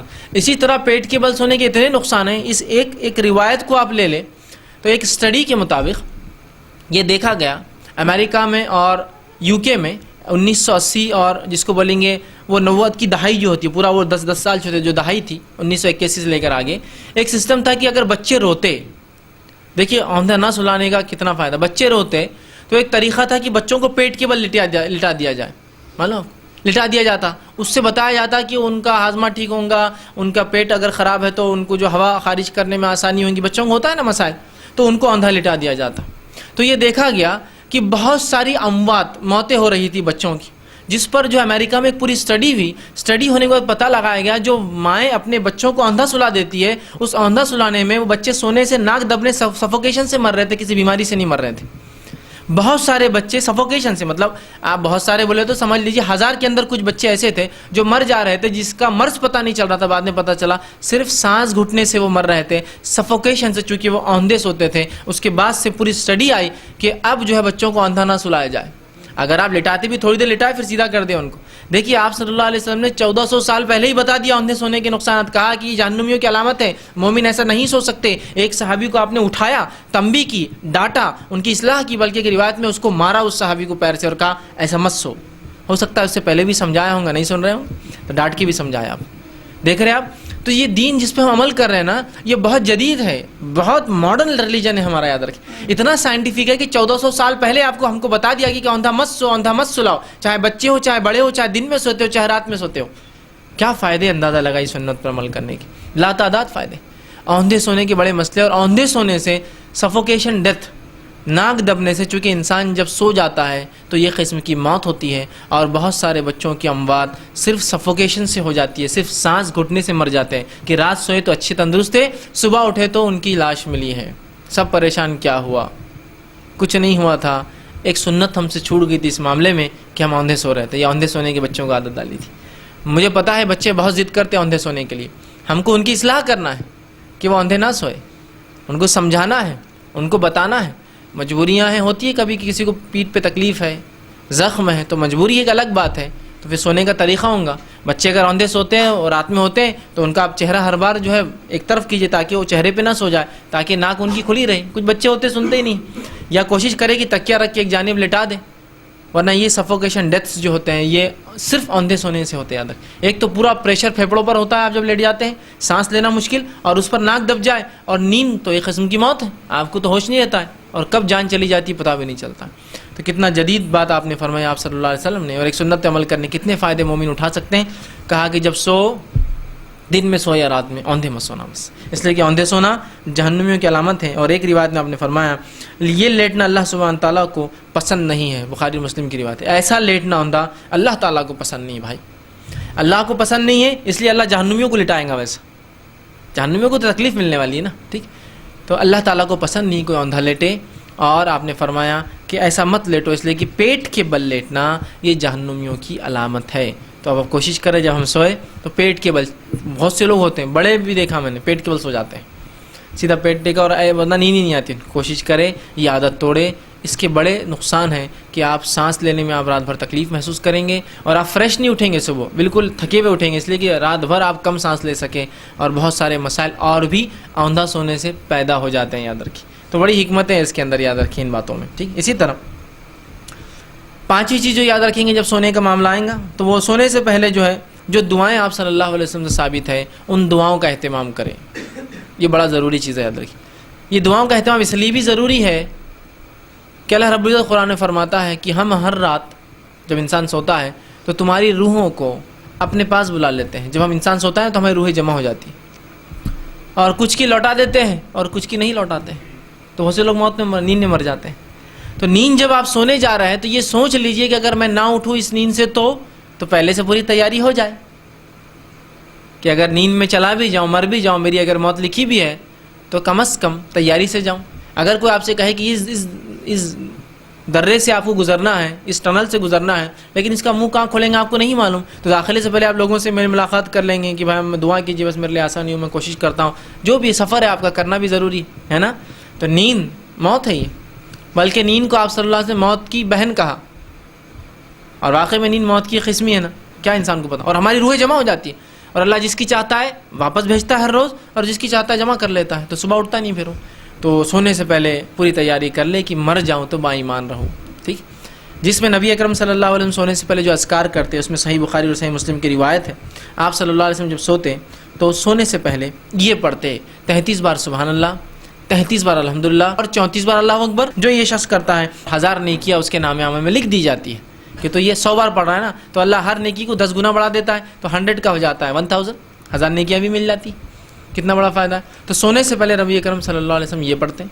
اسی طرح سونے سے پہلے آپ صلی اللہ علیہ وسلم کے تعلق سے آتا ہے کہ آپ اللہ کی حمد و ثنا میں بہت ساری صورتیں پڑھتے ہیں. سورۃ الفاتحہ پڑھتے ہیں، اسی طرح جو ہے سورہ ملک پڑھتے ہیں، تبارک الذی بیدہ الملک، ٹھیک ہے، سونے سے پہلے. اسی طرح نبی اکرم صلی اللہ علیہ وسلم سونے سے پہلے آیت الکرسی پڑھتے ہیں. اور آیت الکرسی کی فضیلت تو آپ نے یہ بتائی، جو شخص آیت الکرسی پڑھ لیتا ہے تو ایک بار ایسا جس کو عادت سمجھ لیے، ایک فجر کے بعد ظہر میں پڑھتا ہے، ظہر کے بعد عصر میں پڑھتا ہے، عصر کے بعد مغرب میں پڑھتا ہے، تو جو ایک بار پڑھ لیتا ہے اور جس کا عادت ہے اگلی بار تک، تو اگلی بار تک کے لیے اس کے لیے کافی ہو جاتی ہے. وہ مطلب کہ جیسا فجر میں پڑھنے آدمی 5 وقت نماز میں سوتے وقت پڑھنے کا عادی ہے، تو اگر میں فجر میں پڑھ رہا ہوں اور ظہر تک مر جاؤں تو میرے لیے کافی ہے آیت الکرسی پھر. اور اگر ظہر میں پڑھنے کی عادی ہوں، ظہر کے بعد مروں عصر کے بیچ میں، تو پھر وہ میرے لیے کافی ہے. اور عصر کے بعد پڑھنے کی عادت تھی، عصر کے بعد مر جاؤ مغرب تک میرے لیے کافی ہے. مغرب کے بعد عادت تھی پڑھنے کی، مغرب کے بعد مر جاؤ تو عشاء تک میرے لیے کافی ہے. اور سونے کے وقت عادت تھی تو ظاہر سے سوتے وقت پڑھوں گا تو صبح فجر تک کافی ہے، یا مر جاؤں تو مرنے تک کافی ہے. تو کفایت کر جاتی ہے یہ صورت. اسی طرح آپ صلی اللہ علیہ وسلم سورہ فلق، سورہ ناس پڑھتے، سورہ کافرون پڑھتے. اسی طرح آپ سورہ بقرہ کی آخری 2 آیتیں تلاوت کرتے، آمن الرسول بما انزل الیہ من ربہ والمؤمنون، 285 یا 286، ٹھیک. تو ان تمام چیزوں کا اہتمام کریں سونے سے پہلے، جتنی ہو سکے ان میں سے جو یاد ہے، جو یاد آ رہی ہے اس کو پڑھے اور اس کے بعد سوئے. اور سونے کی بھی جو دعا ہے اس کو بھی جو ہم پڑھنے کی جو ہے کوشش کریں، ٹھیک. تو ان اذکار کا یاد رکھنا ہمارے لیے، یاد رکھیے، بہت زیادہ ضروری ہے. ورنہ ہمارے لیے یہ ہوتا ہے کہ ہم ان اذکار کو بھول جاتے ہیں، ٹھیک. تو ہم کوشش کریں کہ سونے کی دعا، اسی طرح جو ہے مختلف جو باتیں میں نے آپ کو بتائی، آیت الکرسی ہے، سورہ فلق، سورہ ناس، سورہ کافرون ہے، اسی طرح سورہ ملک ہے، اور بھی بہت ساری چیزیں آپ صلی اللہ سے ملتی ہے. آپ حصن المسلم جو محمد بن علی القحطانی کی حصن المسلم ایک دعاؤں کی کتاب ہے وہ لے، اس میں بہت ساری دعائیں انہوں نے آپ صلی اللہ علیہ وسلم رات میں جو آپ پڑھتے ہیں وہ نقل کی ہے، ٹھیک. اسی طرح سونے کے وقت کی جو دعائیں ہیں، اور بھی بہت دعائیں ثابت ہیں سونے کے وقت کی، مطلب کئی ہیں آپ جو پڑھتے، اور کئی دعائیں ہیں جو آپ سے منقول ثابت ہے، چھوٹی اور بڑی سب. کوشش کریں اس میں سے جو آپ کو میسر و آسانی ہو پڑھ کر آپ سوئیں، ٹھیک. اسی طرح اب اگر آپ رات میں دوران نیند جاگ گئے تو کیا کرے؟ تو آپ فرماتے ہیں اگر تم میں سے کوئی شخص رات میں جاگ جائے جو کہ اس کے اٹھنے کا وقت نہیں ہے، کہ ہوتا ہے نا کبھی نیند ہوشیار ہو جاتی، تو وہ یہ پڑھے، اور آپ نے فرمایا لا الہ الا اللہ وحدہ لا شریک لہ لہ الملک وله الحمد وهو على كل شيء قدیر سبحان اللہ والحمد للہ ولا الہ الا اللہ واللہ اکبر لا حول ولا قوۃ الا باللہ. یہ پڑھ لے، اور اس کے بعد وہ جو دعا کریں گا اللہ اس کو قبول کر لیں گا. کیوں تو نیند میں بھی اللہ کو اگر کوئی آدمی نہ بھولے تو اللہ اسی کیسے نہ سنے. تو آپ فرماتے ہیں کہ جو نیند میں سے اٹھ جائے کبھی، وہ جو اس کا وقت نہیں ہے، تو یہ پڑھ لے. اس پڑھنے کے بعد جو دعا کریں گا اللہ قبول کر لیں گا اس کی دعا. اس لیے کہ نیند سے بیدار ہوا تو آدمی آؤٹ آف مائنڈ ہوتا ہے اکثر، اس کو کچھ سمجھ نہیں ہوتا، اور اس نہ سمجھی میں بھی وہ اللہ کا کلام پڑھتا ہے، تو اللہ کیوں پھر اس کو بولیں گا؟ تو اللہ آپ سے فرماتے اس کے بعد تو جو دعا کریں گا تیری دعا اللہ رد نہیں کریں گا. پھر نیند سے اگر تیری نیند بیدار ہو جائے تو یہ پڑھ لے. تو نیند سے بیدار بیچ میں ہوتا آپ سے یہ پڑھتے، اور ہمیں بھی یہ سکھایا کہ ہم لوگ یہ پڑھیں. ٹھیک ہے، تو ہم کوشش کریں کہ اس چیز کو ہم جو ہے پڑھیں. اور بھی بہت سارے ذکر و اذکار ہیں جو نبی اکرم صلی اللہ علیہ وسلم سے ثابت ہے، ان کو پڑھنے کی کوشش کریں. اسی طرح اب یہ تو ہوا نیند کے بیچ میں. اب آپ تہجد کے لیے اٹھ رہے ہیں. رات میں اٹھنے میں ایک اٹھنا یہ بھی ہے کہ انسان تہجد کے لیے اٹھے، اور یہ بڑی افضل عبادت ہے. یہ نفل نمازوں میں سب سے افضل نماز ہے. یہ نفل عبادتوں میں سب سے افضل عبادت ہے تہجد، سب سے افضل. فرض کے بعد اگر کوئی عبادت سب سے افضل ہے نفل میں تو وہ تہجد کا اٹھنا، اور مسلسل اٹھنا اور ہمیشہ پڑھنا. اور سلف صالحین کے نزدیک یہی اصول تھا کسی کے نیک اور متقی ہونے کا. یاد رکھیے 5 وقتہ نماز ہی نہیں. آج تو 5 وقتہ نہیں ہمارے پاس. بھائی ایک بار نماز کو جاتا مغرب کی، بہت اچھا لڑکا ہے یار، ایک بار نماز کو جاتا. کوئی 2 بار جا رہا تو سبحان اللہ یار، 2 بار جاتا کیا بڑی بات ہے. کوئی 3 بار جا رہا تو الحمدللہ، اس سے بڑا کیا ہو سکتا ہے. بھائی تمہارا داماد 3 بار نماز کو جاتا، فرشتہ مل گیا تم کو تو ٹھیک ہے، بولتا ہاں بہت بڑا فرشتہ مل گیا، ہمارا تو ایک بھی نہیں جاتا. ٹھیک، اس کے بعد کوئی 4 نمازیں پڑھ لے تو پھر تو سبحان اللہ کو بات ہی نہیں. ظہر اثر مغرب عشاء، اس سے بڑا آدمی نہیں ہو سکتا. اور اگر کوئی فجر پڑھتا ہے تو اللہ کا ولی پیدا ہو گیا آپ کے پاس. تو اس سے بڑا تو ولی نہیں ہے ہم کوئی. فجر کہ تو 4000 کے محلے کی آبادی میں جہاں 4-5 مسجدیں، اس میں سے ایک اس میں 10-10 12-12 لوگ ہوتے ہیں. تو اس حساب سے ایک مسجد کے اندر مشکل سے 100 لوگ ہوتے ہیں. 4000 کی آبادی والا مسلم علاقہ، 2000 تو مرد ہوں گے اس کے اندر، لیکن 40 لوگ ہوتے ہیں مسجدوں میں. تو اس کے حساب سے تو بہت بڑا ولی ہے نا، وہ ولی پیدا ہو گیا آپ کو. ٹھیک، تو اگر فجر ہو رہی ہے تو پھر تو ولی پیدا ہو گیا. ہمارے پاس یہ اصول ہے. صحابہ کے پاس، سلف صالحین کے پاس یہ اصول نہیں تھا. وہ کسی کی فرائض نہیں، فرائض تو واجب ہے، ضروری ہے تجھ پر کرنا. وہ کیا کرتے تھے؟ نوافل لکھتے تھے. اور نوافل میں سب سے پہلے جو تہجد پڑھتا ان کے نزدیک وہ متقی تھا. اس کے تعلق سے ایک روایت آتی ہے، امام احمد بن حنبل رحمہ اللہ کے پاس امام شافعی رحمہ اللہ کا گزر ہوا. جب ان سے ملاقات ہوئی تو امام شافعی پہلے مرحلے میں تو ان کے استاد تھے. امام احمد جو تھے یہ جب سیکھ رہے تھے تو اس دور میں امام شافعی سے انہوں نے فن حدیث سیکھا، علم سیکھا حدیث کا. لیکن اس کے بعد جب دوسرا زمانہ آیا، مطلب جب امام شافعی چلے گئے ان کو سکھا کے، جب امام احمد بڑے ہو گئے کافی، تو اس کے بعد امام شافعی پھر ان کے پاس آیا اور کہا کہ اب میں تمہاری شاگردگی اختیار کرتا ہوں. اس لیے کہ امام احمد بن حنبل اصول حدیث میں بہت چوٹی اور مہارت تک پہنچ گئے تھے. تو جس کی بنیاد پر امام شافعی بعد میں آ کر ان سے پھر فن حدیث سیکھا. مطلب پہلے دور میں یہ ان کے استاد ہے اور دوسرے دور میں یہ ان کے استاد ہے. مطلب فرسٹ انسٹنس میں جس شاگرد نے اپنے استاد سے سیکھا، شاگرد اتنا آگے چلے گا علم میں کہ پھر استاد اگلی کلاس میں جو ایڈمیشن لیا تو پھر شاگرد سے سیکھنا پڑا اس کو. تو یہ بعد میں آ کر اپنے شاگرد سے استادی اور کہا کہ اب تم مجھ سے آگے جا چکے ہو فن حدیث میں، لہٰذا میں تم سے علم سیکھوں گا. اور چونکہ انہوں نے کافی محنت حدیث پر کی اور اپنا جو ہے مسند احمد جو تالیف جو لکھی، جو کہ حدیث کے مجموعے میں سب سے بڑا مجموعہ حدیث کا، جس میں منفرد 30,000 حدیثیں آپ نے جمع کی. یا آپ کتب التسع یا کتب الستہ، وہ 6 کتابیں، یا کتب التسع وہ 9 کتابیں بھی جمع کر لے وہ ایک طرف، اور امام مسند احمد بن حنبل کا جو مسند احمد ایک طرف رکھ دیجئے، اس کا پلڑا بھاری ہے. اس لیے کہ امام بخاری نے جمع کی جو حدیث ہے 7,500 حدیث اپنی کتاب میں، جس میں صرف 2,222 حدیث ہے جو منفرد ہے، باقی ریپیٹیٹیو ہے. صحیح حدیث میں وضو کا بھی ذکر آ رہا، کپڑوں کا بھی ذکر آ رہا، طہارت کا، تو 3 جگہ آتی ہو، وضو کے بیان میں، کپڑوں کے بیان میں، طہارت کے بیان میں، ٹرپل ٹائم ریپیٹ ہو رہی ہو. لیکن امام احمد نے صرف منفرد جمع کی، اس لیے کہ ان کی مسند تھی. ٹھیک ہے، مسند میں یہ ہوتا ہے کہ آدمی سند کے اعتبار سے جمع کرتا ہے، اس میں ٹاپک کے اعتبار سے حدیث جمع نہیں ہوتی، اور سند واحد منفرد ہوتی ہے اکثر. تو انہوں نے منفرد حدیث ایسے جمع کی. تو اس میں 2200 حدیثیں، مشکل 2200 سے 2500، مسلم کے اندر 2000 حدیثیں، ابو داؤد کے اندر 1000 کچھ حدیثیں. تو یہ پورا مجموعہ بھی ایک طرف جمع کر لے حدیث کا، اور صرف مسند احمد ایک طرف رکھ دے تو 30,000 منفرد حدیثیں، اس میں 30,000 منفرد حدیثیں، اور کم و بیش تقریباً حدیثیں صحیح اور حسن کے درجے تک جاتی ہے. اتنی اچھی روایت. تو امام شافعی ان کے پاس آئے، اس استاد شاگرد نے اپنے استاد کو ویلکم کیا، ٹھیک ہے، کھلایا پلایا خوب اچھے سے. رات میں اپنے بیٹی سے کہا کہ رات میں پانی گرم رکھنا. استاد جو ہے رات میں جب تو اٹھیں گے تو ہو سکتا تہجد کے لیے پانی ٹھنڈا ہو تو اس سے مسئلہ ہو، تو کہا کہ پانی کو جو ہے گرم کر کے رکھنا۔ اب جب گھر میں کوئی مہمان آتے تو بچوں میں بڑا وہ رہتا، کیا کر رہے، کہاں کھا رہے، کیا پی رہے، کیا بیٹھ رہے، بچے بہت دیکھتے رہتے مہمان کیا کر رہا، اور اگر والدین عزت کر رہے اس مہمان کی تو ان کے لیے مہمان نمونہ آئیڈیل بن جاتا ہے، تو اور دیکھتے ہیں اس کو۔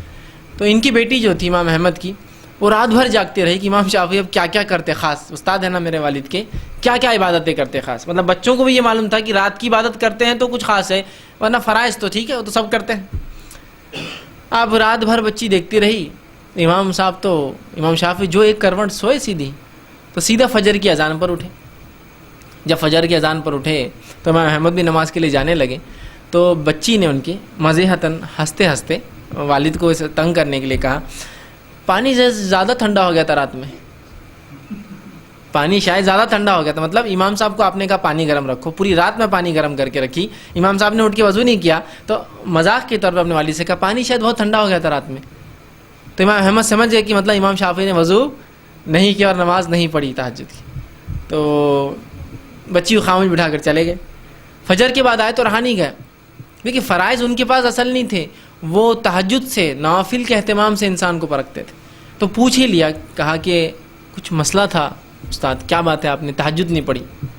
حالانکہ تہجد فرض نہیں ہوتی لیکن پھر بھی متقی و پرہیزگار لوگوں کی علامت ہے۔ تو کہا آپ نے تہجد نہیں پڑھی، کوئی مسئلہ تھا یا مجھ سے کوئی کوتاہی ہوئی، پانی کیا ہوا؟ اس لیے کہ بچی نے وہ جو مذاق کیا ان کو جواب دینا تھا اس کا۔ تو کہا نہیں ویسا نہیں تھا، جب میں رات میں تمہارے پاس کھانے کو بیٹھا تو میں مطمئن تھا کہ تمہارا کھانا حلال ہوگا، تو لہٰذا میں عام اعتبار سے جتنا کھاتا ہوں اس سے زیادہ کھا لیا، کہ تو میں مطمئن تھا کہ امام احمد بن حنبل کا رزق حلال ہوگا۔ جب میں جا کر بستر پر لیٹا اور ایک کروٹ لیٹ گیا تو میرے ذہن میں ایک حدیث آ گئی، ایک روایت آ گئی آپ صلی اللہ علیہ وسلم کی، کہ وہ جو بدو آیا تھا، ایک اعرابی آیا اور مسجد نبوی میں داخل ہوا اور صحابہ بیٹھے تھے، جا کر پیشاب کر دیا۔ تو وہ میرے ذہن میں وہ بات آ گئی، وہ حدیث آ گئی، اور اس حدیث پہ میں غور کرتا رہا اور کچھ فقہی مسائل نکالتا رہا کہ اس سے کیا کیا باتیں اخذ ہو سکتی ہے، کیا کیا باتیں استنباط کر سکتے ہیں، نکال کر ہم بتا سکتے ہیں امت کو کہ یہ مسائل میں یہ کام ہو سکتا ہے۔ تو وہ مسئلے میرے ذہن میں آنے لگے، تو میں جب لیٹ گیا کروٹ تو وہی حدیث میرے ذہن میں گھومتی رہی اور میں اس کو سوچتا رہا، اور اس ایک حدیث سے میں نے 70 مسائل رات بھر میں نکال لی، مطلب میرا ذہن اسی پہ چلتا رہا کہ کیا کیا نکل سکتا ہے، کہ پیشاب کسی کو تیز آئے تو نماز پڑھ سکتا ہے، اس لیے کہ وہ تیز آیا تھا، نماز پڑھی اور پھر پیشاب کر دیا، تو پتہ چلا کہ وضو تھا تو اس نے سوچا ہوں میں واقعی رکھتا ہوں۔ اسی طرح پتہ چلا کہ کوئی پیشاب کر دے تو اسے روکنا نہیں چاہیے، ورنہ روکنے سے ہو سکتا ہے اس کو تکلیف۔ اسی طرح پتہ چلا اگر اسے روکا جاتا تو وہ بھاگتا تو پیشاب اور پھیل جاتا، تو غلاظت کم جگہ میں ہو رہی تو اس کو ہونے دیا جائے، بعد میں اس کو ہٹایا جائے، بعد میں پانی ڈالا جائے، ایسے مسائل نکالتے رہے ہو، ٹھیک۔ اسی لیے فقہا کا شریعت نے بڑا مقام ہے یاد رکھی، لیکن وہ مقام بھی نہیں کہ نبی سے آگے چل جائیں گے فقہا، ٹھیک ہے، لیکن ان کا مقام اس لیے کہ وہ ہم کو اخذ کر کے مسائل بتاتے ہیں، لا کر رکھتے ہیں۔ تو امام شافعی 70 مسائل نکالے اس اور کہا بس وہ اس میں ذہن لگا رہا، تھوڑی نیند لگی اور فجر کی اذان ہو گئی۔ آپ سمجھ رہے بات کو؟ تو یہاں اس واقعے میں پتہ چل رہا ہے کہ ان کے پاس اصل چیز کیا تھی، تقوی کی علامتیں، 5 وقت فرض نماز اور مؤکدہ نہیں، رات میں پڑھتا ہے کہ نہیں پڑھتا ہے آدمی۔ ہمارے پاس تو بھائی کوئی دن میں کچھ نمازیں جو فرض پڑھ لے تو بڑا فرشتہ آدمی ہے، ان کے پاس نہیں، 5 تو فرض ہے، اس کے علاوہ کیا دیتا ہے؟ زکوٰۃ تو دینی ہے جی، اس کو نہیں دیکھتے تھے وہ، اس کے علاوہ کیا خرچ کرتا ہے؟ روزے تو رکھنا ہے جی، رمضان کی سب رکھتے ہیں، اس میں کیا بڑی بات ہے، اس کے علاوہ کیا رکھتا ہے؟ یہ ان کے پاس تقوی اور ایمان کی علامتیں اور پیمانے تھے، یاد رکھی۔ بہرحال تو رات میں نبی اکرم صلی اللہ علیہ وسلم اٹھتے، تو جب رات میں آپ تہجد کے لیے اٹھیں تو اس کے لیے آپ صلی اللہ علیہ وسلم جب اٹھتے تہجد کے لیے تو آسمان کی صحیح بخاری کی روایت ہے، عبداللہ ابن عباس رضی اللہ عنہ فرماتے ہیں کہ میری خالہ میمونہ آپ صلی اللہ علیہ وسلم کی بیوی تھی، ہماری امہات میں سے، ان کے پاس میں نے ایک بار کہا کہ میں آپ کے ساتھ سوؤں گا تاکہ نبی اکرم صلی اللہ علیہ وسلم کیا کرتے ہیں وہ بھی دیکھ لوں۔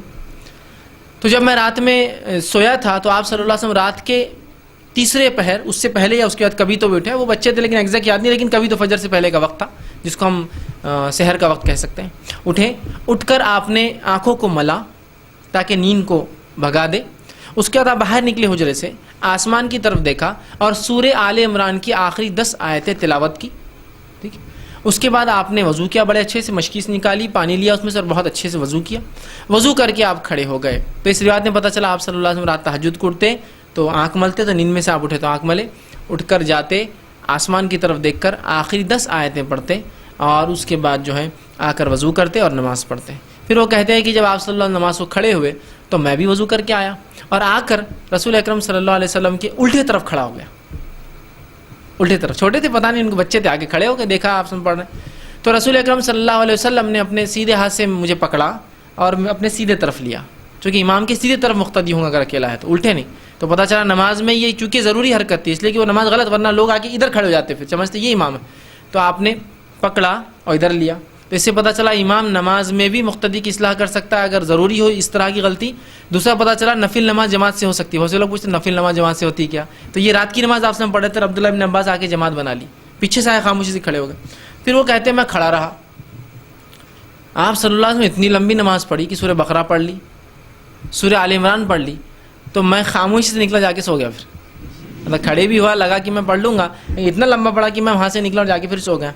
جب فجر ہوئی تو آپ نے مجھے جگایا اور جگا کر میرا کان پکڑا اور کہا کہ عبداللہ ایسا کرتے کہ پہلے تو نماز کو آئے، کھڑے ہوئے اور پھر چلے ہوئے بیچ میں سے توڑ کے مسکراتے، مطلب صرف ہنسی کے لیے، یہ نہیں کہ ان کو سزا دی، مسکراتے ہوئے کان پکڑا اور کہا کہ ایسا کرتے نماز میں، مطلب آئے تم پہلے کھڑے ہوئے، غلط کھڑے ہو گئے، پھر ادھر سے آئے اور پھر جا کے سو گئے اور میں پھر سو گیا. تو اس میں دیکھیے کتنی باتیں پتہ چلی کہ ایک تو آپ اٹھ کر رات میں تہجد پڑھتے اور آسمان کی طرف، تو آپ تہجد کو اٹھتے ہیں تو آسمان کی طرف دیکھ کر آپ یہ پڑھ سکتے ہیں. اس طرح کی آسمان نہ دیکھ سکے، ایسا خواتین گھر سے باہر نہیں نکل سکتی، تو بہرحال آپ وہیں پڑھ لے ویسا، لیکن یہ سنت ہے آپ پڑھنا اور اس کے بعد پھر آپ تہجد کو کھڑے ہوتے تھے. ٹھیک ہے.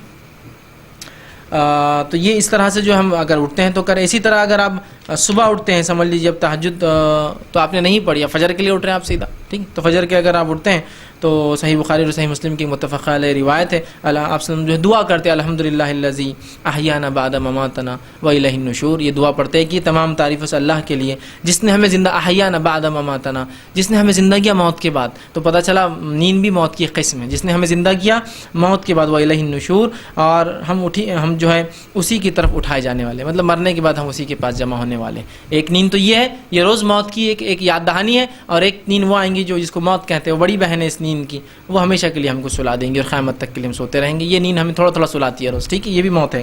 تو یہ دعا آپ صلی اللہ علیہ وسلم نیند سے جاگتے ہیں، بیدار ہوتے ہیں تو یہ دعا کرتے. تو ہم بھی کوشش کریں کہ نیند سے ہم جاگیں تو یہ دعا کریں. تو یہ چند باتیں تھیں نیند سونے کے تعلق سے، اور اس سے کچھ ادب، کچھ دعائیں اور کچھ باتیں بہرحال میں نے آپ کے سامنے بہرحال رکھنے کی کوشش کی. ہم کوشش کریں کہ ہمارے زندگی میں ہر مرحلہ، ہر چیز اسی طرح سنت کے مطابق ہو. اسی طرح سونا ہے، جاگنا ہے، کھانا ہے، پینا ہے، لباس ہے، مہمان نوازی ہے، لوگوں کے پاس جانا ہے، لوگوں سے آنا ہے، بات چیت کرنا ہے، معاملات کرنا ہے، اخلاق ہو، احوال ہو، عبادتیں ہوں، سب چیزوں میں رسول اکرم صلی اللہ علیہ وسلم نمونہ بنائیں. اگر ہم یہ کریں گے، دیکھیے آپ بہت سارے بیماریوں سے، بہت سارے مسائل سے، بہت سارے فتنوں سے، بہت ساری تکلیفوں سے بچ جائیں گے، اور بہت سارا ثواب ایسی چیزوں پہ پانے لگیں گے جن چیزوں کو معمولی سمجھ کے ہم چھوڑ رہے تھے. اگر نیند کی ان سنتوں کو ہم اپنا لیں تو زندگی کا 1/3 حصہ عبادت میں چل جا رہا ہے ہمارا 100%.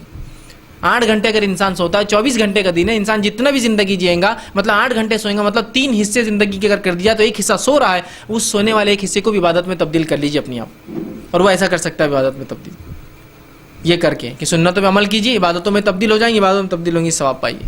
ٹھیک، اور دنیا کے فائدے بھی اٹھائیے، اور آخرت کے فائدے تو بہرحال اصل تو مقصد وہی ہے ہمارا، آخرت میں اللہ اس سنت پہ عمل کا بدلہ دے. تو ہم کوشش کریں تمام زندگی کے حالات میں ہم جو ہے اس پر عمل کرنے کی کوشش کریں. ٹھیک ہے، میں اسی پر اپنی بات کو ختم کروں گا. اللہ رب العزت آخر میں دعا کہ اللہ سبحانہ تعالیٰ جو کچھ کہا اور سنا گیا اسے عمل کی توفیق عطا فرمائے. ہم تمام کے لیے اس تمام سنتوں پر اور جو نبی اکرم صلی اللہ علیہ وسلم کے اخلاق حمیدہ تھے، بہترین اخلاق تھے، اس پہ عمل کرنا ہمارے لیے آسان کرے. کتاب و سنت کا سمجھنا، اس سے عمل کرنا ہمارے لیے آسان کرے. جب تک زندہ رکھے، اسلام اور ایمان پر زندہ رکھے. خاتمہ ایمان پر ہو. آخر دعوانا الحمدللہ رب العالمین. سبحان ربک رب العزت عما یصفون وسلام علی المرسلین والحمد للہ. بسم اللہ الرحمن الرحیم. الحمدللہ رب العالمین والصلاة والسلام علی خاتم النبیین والمرسلین. رب اشرح لی صدری ویسر لی امری واحلل عقدۃ من لسانی یفقہوا قولی. جی یہ مائک لے لیں. آپ نے جائیں کے تعلق سے تجارت کی ذکر کی. میں ایز اے ٹیچر ہوں، جو آج کل اپنے بچے رات بھر جو پڑھتے ہیں، بیٹھتے ہیں 11-12 بجے، جی، پھر سویرے جو رات میں وہ بھی 10 بجے اٹھتے ہیں. اس کے تعلق سے جی بھائی نے ایک اچھا سوال کیا کہ جو آج کا تعلیمی نظام ہے اور جس طرح سے بچے اسٹڈی کرتے ہیں، تو اس پڑھنے کے اندر وہ رات میں سمجھ لیجئے 10-11 بجے سے اسٹڈی شروع کرتے ہیں اور صبح پھر لیٹ ہو جاتے ہیں. تو دیکھیے جہاں تک تعلیم کا معاملہ، علم حاصل کرنے کا معاملہ ہے، تو سلف سے یہ باتیں مشہور ہے، ان کی زندگی اور سیرت میں باتیں ملتی ہے کہ وہ رات بھر علم کے لیے جاگا کرتے تھے اور سیکھا کرتے تھے. دیوں میں بہرحال جیسا روشنی کر کے وہ جاگتے تھے، علم حاصل کرتے تھے. اور بہت گہرائی تک علم حاصل کیا، پوری زندگی اپنی اس علم حاصل کرنے میں کھپا دی، اس حد تک وہ اس میں ڈوب جاتے کہ امام مسلم کے بارے میں واقعہ آتا ہے، مشہور واقعہ جو کہ ان کے انتقال کی وجہ بھی بنا، وہ یہ تھا کہ کسی نے ایک مرتبہ ان کی کسی ایک حدیث پہ الزام لگا دیا کہ فلاں ایسی ہے، وہ بڑے پریشان ہوئے، آ کر حدیث ڈھونڈنے لگے اور ان کی اہلیہ سے کہا کچھ کھجوریں لا کے رکھ دو، انہوں نے لا کے ایک ٹوکری کھجوروں کی رکھ دی، اور وہ کتاب اتنے مشغول رہے پڑھنے میں اور دن اور رات اس میں لگا دی، بس نماز کو جا کے وہ چیز تلاش کرے اور وہ کھجوریں کھاتے رہے کہ انہوں نے پوری کھجور کھا لی، اور وہ کھجور کھانا ان کے پیٹ کی بیماری اور اس کے بعد ان کی موت کی وجہ بھی بن گیا، اتنے اس میں مشغول ہو گئے تھے کہ وہ کھاتے کھاتے ہی وہ پڑھتے رہے امام مسلم، اور وہ ان کے بیماری کی وجہ، پیٹ خراب ہونے کی اور انتقال کی وجہ بن گیا، اندازہ لگائی۔ تو علم کے لیے تو بہرحال انہوں نے سب کچھ کیا، تو اگر علم حاصل کرنے کے لیے طالب علم رات بھر بھی جاگتا ہے تو کوئی مسئلہ نہیں، لیکن اسے اس کے فرائض میں آڑ نہیں آنا چاہیے۔ جیسا مثال کے طور پہ ایک طالب علم ہے اور دن میں اس کو بالکل وقت نہیں ملتا، تجارت کی مصروفیت ہے، کام کاج ہے اور دوسرے کام ہے، جس کی وجہ سے وہ رات میں پڑھتا ہے، تہجد اور فجر پڑھتا ہے، فجر کے بعد سوتا ہے جس سے وہ 10 بجے تک سوتا ہے، اور اس کے بعد اٹھ کے اپنے 11-12 بجے اسکول کالج یا جہاں بھی جانا کرتا ہے، تو اس میں کوئی حرج نہیں۔ یہ خاص مقصد کے لیے اور خاص فائدے کے لیے کیا جا رہا ہے، تو یہ شرعی عذر ہے آپ کے لیے۔ جیسا کہ عالم دین اگر رات میں جاگے تاکہ لوگوں کو فتاوے ان کے مسائل کا حل نکالے، چونکہ دن میں اس کی اپنی مصروفیتیں ہوتی ہے، تو لہٰذا یہ جاگنا تو اس کے لیے اللہ کے لیے عبادت ہے اور بہت بڑی قربانی ہے اندر کی۔ تو لہٰذا اگر کوئی بچہ طالب علم ہے اور وہ حلال روزی کمانے کے لیے علم حاصل کرنا چاہتا ہے، جس کے لیے دن میں مصروفیت، کام کاج، لوگوں کی وہ شور پکار سے نہیں ہوتا ہے، وہ رات میں جاگ کر پڑھتا ہے، تو انشاءاللہ اس میں کوئی حرج نہیں ہے، لیکن اس بات کا وہ خیال رکھے کہ رات میں جاگنے سے اس کی فجر پر کوئی آنچ نہ آئے، اس کی فجر اپنی وقت ہوتی رہی، اس کے بعد شریعت نے بہرحال حکم دیا کہ عشاء کے بعد سو جائے، لیکن شرعی عذر کے تحت اور مجبوریوں کے تحت جاگنے کا بھی بالکل حکم ہے، تو لہٰذا علم حاصل کرنے کے لیے جاگنا یہ بھی بہرحال عبادت میں شامل ہے اور ایک بڑی اہم چیز ہے۔ تو لہٰذا اگر کوئی انسان طالب علم ہو، چاہے وہ اسلامیات ہو یا غیر چیز سیکھ رہا ہو اسلام سے ہٹ کر بھی، لیکن مقصد اس کا حلال روزی کمانا ہے، تو بہرحال انشاءاللہ عزیز وہ جاگنا بھی اس کے لیے درست ہے، بس اس میں اس چیز کا دھیان ہوگا کہ اس کی فجر نہ چھوٹے، نمازیں اس کی اس میں ضائع نہ ہو، تو اس کے بعد اگر وہ فجر کے بعد بھی سوتا ہے، یا بہت سے لوگ دوسرے کام کی وجہ سے رات بھر جاگتے ہیں، تھرڈ نائٹ شفٹ ہے، فجر کے بعد سوتے ہیں، تو اس میں خیال رکھیں کہ فجر ہو اس کے بعد وہ ظہر تک سوتے ہیں، یہ ان کی مجبوریاں ہیں، لیکن اس کے نقصانات اپنی جگہ بالکل ہے، یاد رکھیں صحت کے اعتبار سے اس کے نقصانات تو اپنی جگہ بالکل ہے کہ رات میں آدمی اگر نہ سوئے تو بہت ساری تکلیفوں کو اس کو اٹھانا پڑتا ہے، چونکہ دن میں وہ نیند کبھی پوری نہیں ہو سکتی جو رات میں ہوتی۔ بہرحال یہ ان کا ذاتی مسئلہ اس لیے کہ وہ اللہ کے لیے علم حاصل کرنے کے لیے تکلیفوں کو برداشت کر رہے ہیں، اس کا اجر بھی ملے گا بہرحال، لیکن اس کے نقصانات اپنی جگہ بہرحال۔ لیکن ایسا بھی ہو سکتا ہے کہ اگر آپ پر وہ ویسے حالات نہ ہو، اللہ نے گھر کی سہولت سب کچھ دے رکھی ہو، تو اب رات میں جلدی سو اور تہجد سے اٹھ کے تہجد پڑھے، پھر پڑھتے رہے، پھر فجر پڑھے اور پھر 10 بجے تک پڑھتے رہے، یہ بھی ہو سکتا ہے۔ مطلب وہ بعد میں سونے سے اچھا پہلے وہ پڑھے، لیکن کبھی کبھار مجبوریاں ہوتی ہے تو بہرحال آدمی مجبور ہوتا ہے کہ رات میں پڑھے، اس لیے کہ دن میں کچھ اور مسائل ہوتے ہیں، بہرحال اس کی چوائس ہے، لیکن علم حاصل کرنے کے لیے کرتا ہے تو درست ہے۔ اس کے علاوہ درست نہیں ہوگا کہ علم حاصل کرتے تھے 3 سال تو عادت ہوگی رات میں جاگنے کی، اب رات بھر جاگ کے کام کرے اور دن بھر سو رہے، اس کی اجازت تو نہیں دی جائیں گی، اس کی اجازت تو نہیں دی جائیں گی، یہ درست نہیں ہوگا۔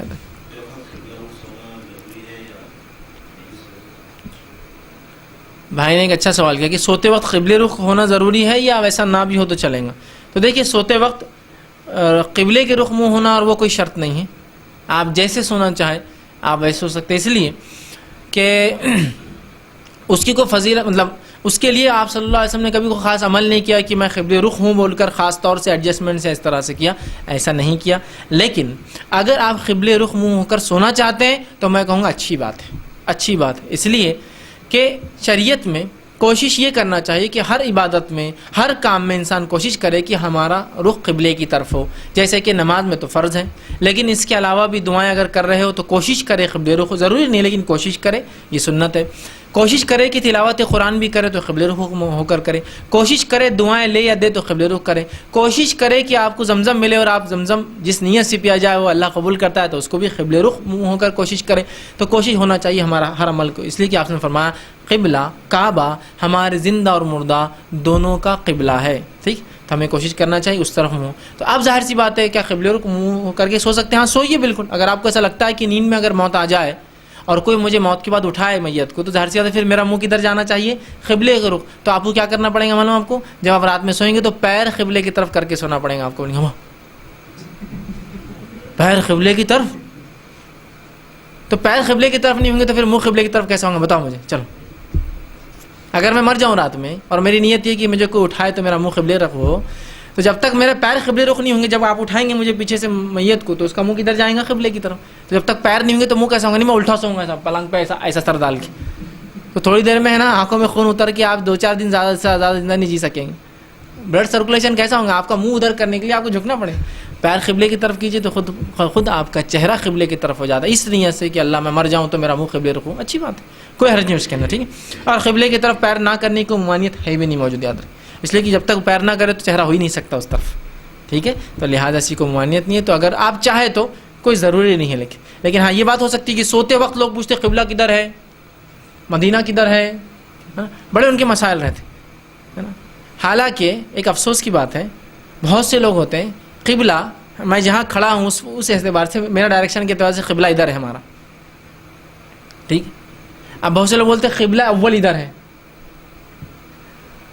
مکہ ادھر ہے، اور مدینہ تھوڑا کراس ہے، ایسا کراس کھڑے تھے نا. مسجد میں دیکھیے اب سلام پڑھتے تو کراس تھوڑا سا قبلے سے تو کراس کونے میں جا کھڑے ہوتے مسجد کے، اور وہاں پڑھتے رہتے. حالانکہ ذرہ برابر بھی اگر کسی نے جغرافی کا نالج گین کیا ہوگا تو ڈائریکشن کے حساب سے ہمارے لیے مکہ، مدینہ اور بیت المقدس تینوں یہ طرف ہے. ہم یہاں کے اورنگ آباد کے ڈائریکشن یہ طرف مانو اب. لیکن دیکھیے سائنٹیفک نالج بھی نہیں ہے، تو بولے ادھر قبلہ اول اور ادھر کراس مدینہ. ارے کون سے ڈائریکشن میں؟ تم ادھر کچھ دوسرا ہے تمہارے لیے، ٹھیک. ادھر ہمارے لیے جو ہے نارتھ ساؤتھ کا ہے نا، یہ نارتھ ہے ہمارے لیے، میرا پیچھا بھی نارتھ ہے. یہ ہمارے لیے قبلے کا ڈائریکشن ہے، مطلب مغرب ہے ہمارے ہندوستان کے حساب سے، یہ مشرق، ٹھیک، اور وہ جنوب ہو رہا ہے ادھر. تو عجیب چیزیں نکال لی، کہا ادھر، تو ادھر آپ کر رہے تو ادھر تو آپ دلی اور کشمیر کی طرف منہ کر رہے ہیں. ادھر کہاں ہے؟ سب ادھر ہے ہمارے بلے، بیت المقدس بھی ادھر، کعبہ بھی ادھر، اور مدینہ بھی ادھر ہے. اتنا بھی علم نہیں کہ ڈائریکشن کا علم نہیں ہے، سمت کا علم بھی نہیں ہے، بس مشرق اور مغرب کدھر ہے یا کہاں کعبہ ہے کدھر ہے، اتنا تو ہم بہرحال اس معاملے میں بھی کمزور ہے. تو بہرحال تو اگر کوئی یہ نیت سے کرتا ہے تو قبلہ اول کی طرف پیر نہیں ہونا، قبلے کی طرف پیر نہیں ہونا، مدینے کی طرف پیر نہیں ہونا، ادھر قرآن ہے تو پیر نہیں ہونا، تو پورے گھر کو ایڈجسٹ کراتا ہو، نہیں سب ہٹو ادھر ہی سونے کا اپنے کو پیر کر کے. ایسا نہیں ہے، آپ کو جہاں سہولت ملے جیسے ملے بہرحال آپ سو سکتے ہیں، اس میں کوئی حرج نہیں.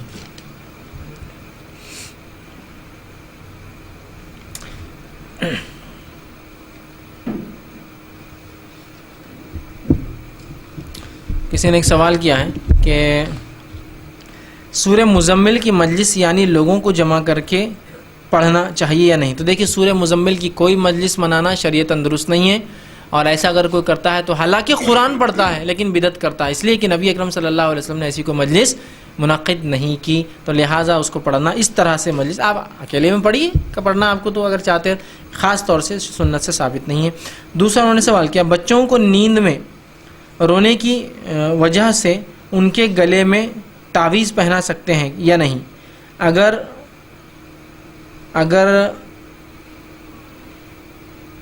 پہنائے بغیر جیب میں رکھا جا سکتا ہے یا، مطلب انہوں نے کہا کہ تعویذ پہنانا ضروری ہے، جیب میں رکھا جا سکتا ہے. دیکھیے بچوں کے بہت سارے مسائل ہوتے ہیں جن کو لوگ پتہ نہیں اتنا بڑھا دیتے ہیں، بچوں کی فطرت کو نہ سمجھتے ہوئے، اور اتنے مسائل. ایک صاحب مجھے کہنے لگے کہ ہمارا بھتیجا ہے اس پر جادو ہو گیا. میں نے کہا بس ہر کسی پہ جادو ہی ہوتا ہے، باقی تو کچھ ہے ہی نہیں، اللہ کی تقدیر وقدیر تو ہے نہیں، جادو ہی ہوتا سب پر. میں نے کیا ہوا؟ تو بولے رات میں اٹھ جا رہا فیض بھائی. بولے میں نے پھر کیا کرا؟ رات میں اٹھ کے بولے ایسے اشارے کرتا. کتنے مہینے کا ہے؟ تو بولے 1 سال کا ہے. بولے کیا کرتا؟ تو ایسا لگتا بولے سامنے کو بیٹھا ہوا ہے، اس کو ڈائریکشن دے رہا اور یہ اس کو ڈائریکشن دے رہا، دونوں ایک دوسرے سے بات کر رہے. میں نے کہا یار بچے چھوٹے ایسا کرتے ہیں، اس میں کون سی نئی بات ہے؟ مطلب یہ کون سی ہٹ کر بات ہے فطرت سے؟ تم نے کتنے بچوں کو دیکھا؟ تو بولے ہمارے گھر میں پہلا ہی بچہ آتا نا، تم کو تو نہیں معلوم نا، جس کے پاس ہے اس سے پوچھو، جس کا 10-20 ہے وہ تو پریشان ہے، پوری رات بھر یوں کرتے رہتے ان کے. عادت ہوتی بچوں. پھر وہ تھوڑے دن خاموش ہوگا، پھر ارے نہیں بولے اس میں صحیح ہے. بولے اب کیا ہوا؟ تو بولے اب بات کرنے لگ گیا. بولے 18 مہینے ہوا. پھر تو بولے رات میں بات کرتا، وہ انکل آئے، وہ آ گئے، چاچی آ رہے، مامی آ رہے، ایسی باتیں کرتا. بولے تو اس کو کوئی دکھتا بولے آتے ہوئے، ٹھیک. اس کی امی بول رہی تھی اس سے بہت ڈر لگ رہا، تو اس کی امی اس کو الگ سلا رہے بولے رات میں، اس لیے کہ بولے وہ رات میں ایسا کر. میں نے کہا بچے ایسے ہی کرتے ہیں، چھوٹے بچوں کو آپ دیکھیے. ارے دن میں تو کیا ایسا بیٹھے بیٹھے کہیں بولتے آئیے آئیے آئیے آئیے لیجیے. چونکہ وہ کیا کرتے ہیں مہمانوں کو، اپنے والدین کو دیکھتے مہمان نوازی کرتے ہوئے، تو ایسے خاموں کا ہوا میں شروع ہو جاتے بچے، پلیٹ لے کے لیجیے نا، تھوڑا تو لیجیے، تھوڑا تو کھائیے. اب وہ ماں کا عقیدہ برابر نہیں، کس سے بات کر رہا کہ کیا ہوگا کہ اس کو جن وین تو نہیں آ رہے اس کے پاس مہمان بن کے. ارے بچہ ہے وہ ایسے ہی کرتے بچے، مطلب سمجھ رہے آپ، ایسے ہی کرتے، ان کی عادت ہوتی ہے کہ وہ ایسا کرتے ہیں.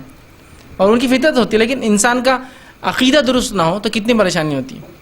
ایک مرتبہ میں اپنی گاڑی میں اپنے بچے کے ساتھ جا رہا ہوں، ٹھیک، تو سامنے کی سیٹ پہ بیٹھا، عبد الرحمن نام ہے، اور بیٹھنے کے بعد وہ دیکھو کیا دکھ رہا بولے، مجھے بولنے لگا کیا دکھ رہا، نہیں وہ تو کیا دکھ رہا بولے.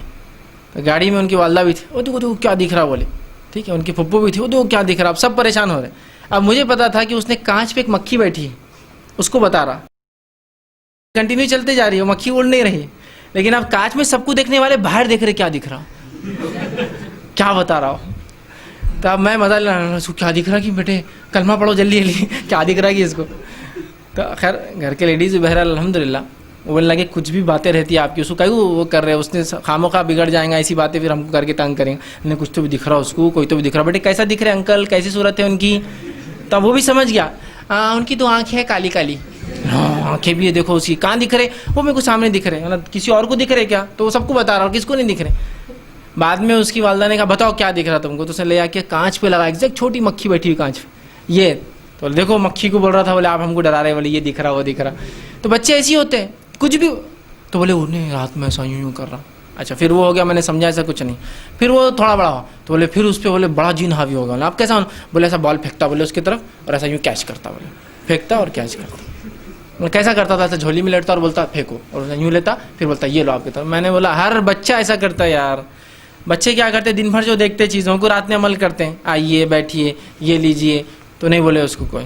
اب یہ سب نفسیاتی جو ہے جادو ہو جاتا ہے ان پر، حقیقت کچھ نہیں ہوتی اور یہ جادو ہو جاتا ہے. تھوڑا اس سے نکلنا امت مسلمہ کو ضروری ہے، ورنہ یہ چیزیں برباد. اب نینے بچہ ہو رہا تو نینے بچہ ہو تو کیا ہوتا معلوم؟ بولے فرشتے ان سے کام لیتے تو تکلیف سے روتے ہو، اسی لیے تو ان کے ناخنوں میل بھرا ہوا رہتا ہے والے بچوں کی، رات بھر کام کرتے نا، تو فرشتے ان سے کام لے رہے ہیں. سبحان اللہ.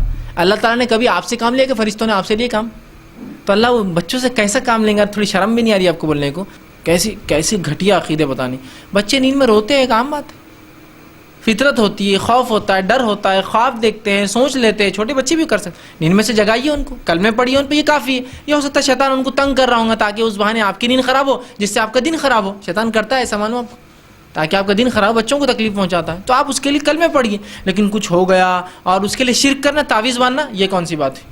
ایک صاحب میرے پاس آئے اور کہا کہ جو ہے میں بڑا پریشان ہوں، اور یہاں ہے میرے پاس. وہ پہلے تو لیٹ آئے، میں جا رہا تھا، بہت پریشان تھے، اور کہا اندر آ کے میں سگریٹ پی سکتا ہوں کیا؟ میں نے کہا یار یہاں پوری دنیا کو سگریٹ چھڑا رہے اور تم میرے کیبن میں سگریٹ پئیں گے؟ تو میں نے کہا جاؤ باہر پی کرو اگر پینا ہے تو. چونکہ وہ بہت پریشان تھے اور شاید چین اسموکر تھے وہ، پریشانی کی وجہ سے. تو میں سمجھ گیا وہ پریشان ہے، جاؤ باہر پی کے آ جاؤ.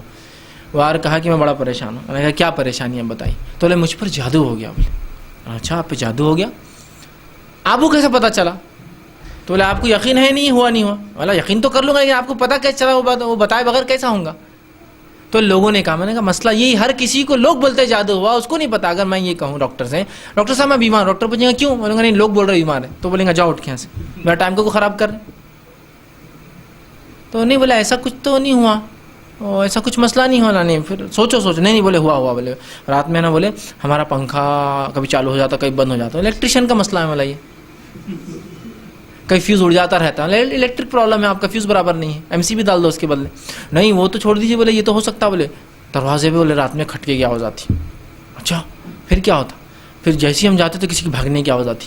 اچھا پھر کیا ہوتا؟ اور پھر وہ غائب ہو جاتا. اچھا میں نے کیا ہے وہ؟ تو بولے ہم کو پڑوسی نے بولے کہ تو ہم سے ایک منجا آتا. بولے منجا بولے تو ننگا چھوٹا گڈا جن، بلڈر جن سمجھے اس کو بولیں. اور بہت لوگوں کو بڑے تبصرے رہتے، ایسا رہتا، بناوا رہتا، گٹھاوا رہتا، چوٹی رہتی، بڑی آنکھیں رہتی، پورا ننگا رہتا، برہنا پورا، مطلب تفصیلات بھی دیتی عورتیں. پورا برہنا ہوتا کیسا دکھتا کیا ہوتا؟ نہیں ماں کیا بولوں میں تم کو تفصیلات اس کی، پورا ننگا رہتا، وہ ایسا آ جاتا، بغیر ختنہ کے رہتا، ختنہ کے ساتھ رہتا. نہیں کہ بے شرم کی باتیں کر رہے، اب اتنا کہاں دیکھنے کی فرصت رہتی اپنے کو. منجا رہتا وہ قصہ. تو منجا آ رہا. بولے میں نے کہا ٹھیک ہے، منجا problem, fan problem, fuse problem, اور کیا ہے؟ چھت پہ آواز کا پرابلم، اور کیا ہے؟ مطلب اس کے علاوہ تو بولے کچھ نہیں. مطلب کب سے وہ گھر میں رہ رہے؟ تو بولے 5 سال پہلے لیا. مطلب کتنے لوگ گھر لینا چاہتے ہیں؟ اور تو بولے بہت لوگ ڈیمانڈ کر رہے ہو گھر کا، اور جس نے بیچا تھا وہ واپس لینا چاہ رہا ہے. مطلب اب جادو کا میں اصل نکالتا ہوں تمہارے کیا ہے. اب دیکھو مطلب کیا کرنا ہے. بیوی ان کی بیمار، بچی ان کی بیمار، ایک لوتی بچی، یہ پریشان، چین اسموکر بن گئے، جاب چھوٹ گئی چکر میں، راتوں میں آواز آ رہی. اب میں نے بولا دیکھو آپ کو کیا کرنا ہے، میں حل دیتا ہوں آپ کو. بولے کیا کرنا ہے؟ مطلب اب جب دروازے پہ کھٹکائیں گا ہاں تو دروازہ کھول لینا. نہیں بھائی جو منجا رہتا بولے ارے کھولو تو صحیح, منجے کو اپن سب دیکھ لیں گے. جیسے ہی وہ کھٹکا دیں گا, دروازہ کھولنے کا, اس کا کان پکڑنے کا, اس کو ایک تھیلی دے کے بولنا شاگن سے سامان لائی. کھٹکے دیکھ کر کو بھاگتا, کچھ کام کر, رکاما آ رہا, کھٹکے دے رہا جا رہا ہمارے گھر پہ, کچھ کام کر بابا, ٹھیک. تو اس کے کان مروڑنے کا, ایک تھیلی دینے کا اور پیسے دینے بولنا شاگن سے سامان خرید کے لا. اور فیض بھی ارے بولنا کیجیے تو صحیح. اس کی ہمت کہاں ہے, آپ کو بھاگ جاتا نا دروازہ کو, ہاں یار بولے بھاگ جاتا. اللہ دکھا کیا, وہ سب دکھ جاتا ہو. سائیکولوجیکلی انسان کو اڑتے ہوئے لوگ دکھ جاتے, پریاں دکھ جاتی, سب ہوتا ہو. پریوں کے تعلق پریاں دکھتی نا ہمارے لوگوں کا, نا مردوں کو بہت پریاں دکھتی ہوں بہرحال, تو وہ سب ہو جاتا ہو. تو اگلی بار کیا کرنا, اس کا کان پکڑنا اور بولنا چل کام کر, رکا میں کھٹکے دے کے بھاگتے رہتا, اس سے اچھا کچھ کر, لا دے, کچھ تنخواہ ونخواہ دیں گے تیرے کو ہم, ہے نا. منجائے تو کچھ فائدہ اٹھا, تیرے منجے پن کا ہی کیا کام کر رہا فالتو. تو ایسا کرنا, ایسے ہی کرنا. پھر ہے نا رات پہ چھت پہ آواز آتی ہے, بولے چھت پہ آتی نا آواز, تو جیسی چھت پہ آواز آئی سب سے پہلے بھاگنا نکل کے, آپ سب سے پہلے اوپر بھاگنا چھت پہ. اور فیض بھی کچھ کرا تھا, کرا برا تو دیکھیں گے نا, ہے نا. پھر اپنے والا پیچھے بیٹھے, تم نکلو تو صحیح باہر پہلے, ٹھیک ہے بولے نکل جانے. اور کیا کرنے کا, اب میں بولا پنکھا بند ہوا, ٹھیک ہے, تو اس کو ایم سی بھی ڈال دو, پھر دیکھیں گے فیوز نکال دو پرانا, ٹھیک ہے بولے. انہوں نے تینوں کام کر لی, فیوز بدل دی, ایم سی بھی ڈال دی. پھر بولے یار پنکھا تو برابر چل رہا تھا, پنکھے کا مسئلہ والا جن سے نہیں تھا, شیطان سے نہیں تھا, جادو سے نہیں تھا, ٹھیک. دوسرا مسئلہ کیا تھا, تو بولے بیل کا. اب کیا ہوا بولا, تو بولے وہ آپ نے صحیح بولے تھے, وہ جیسی بیل بج رہی تھی بولے, تو ہم میاں بھی ڈر کے بڑے آتے تھے بولے اندر, کہ تو ہم کو بولتی تھے منجا آتا. جب ہم نے اب کھولنا شروع کر دیکھا, بچے بھاگتے بولے بیل بجا کر, اور ان کو معلوم ہو کہ ہم لوگ ڈرتے, تو وہ کیا کرتے, بیل بجاتے رہتے. ان کو معلوم جیسی ہمارے ہارٹ سن لیتے, بھاگ جاتے. چھت کی آواز کا مطلب کیا ہوا, تو بولے چھت کی آواز ختم ہوگی. وہ ہمارے پاس جام کے جھاڑ تھے, تو بازو کی چھت کے بچے ہماری چھت پر رات میں کودتے تھے بولے جام لینے کے. جب آپ نے بولے تو میں سیدھا بھاگنے لگا بولے, جیسے اوپر بھاگا 2-3 اور بچے گڑ گئے بولے میرے کو. تو پکڑے گیا منجا, ہو گیا دروازے کا مسئلہ حل, ہو گیا فین. اب کیا تھا, پھر آئے تھوڑے دن بعد, ارے بولے وہ پھر آ گیا بولے. اب کیا نیا آ گیا, تو بولے اب میرے کو بولے منجا تو نہیں آ رہا بولے, اب میرے کو بولے لائٹرین جو ہے بولے کالے ہو رہے بولے پورے. تو یہ میڈیکل پرابلم ہے, آپ میرے پاس کیوں آ رہے پرابلمس کی. میں نے کہا آپ اسموکنگ کب سے کر رہے ہیں, تو بولے جب سے مسائل ہوئے 4-5 سال سے بہت اسموکر ہو گیا. تو بولا آپ السر کے لیے ٹیسٹ کرائیے, ہو سکتا السر ہونے سے بلڈ جا رہا ہوگا, جس کی وجہ سے یہ ایسا ہوتا ہے مسئلہ. آپ جائیے جنرل, وہ جا کے چیک کرائے تو ان کو چین اسموکنگ وجہ سے السر ہو چکا تھا.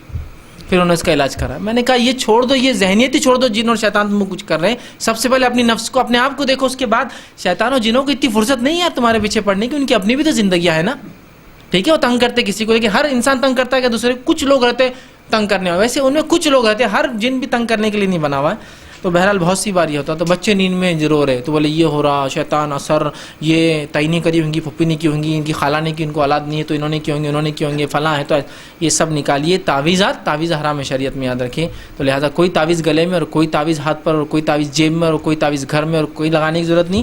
اللہ سے دعا کیجیے, یہ آپ کا شرعی حل اور اس کا جو ہے مسئلے کا حل ہے. جی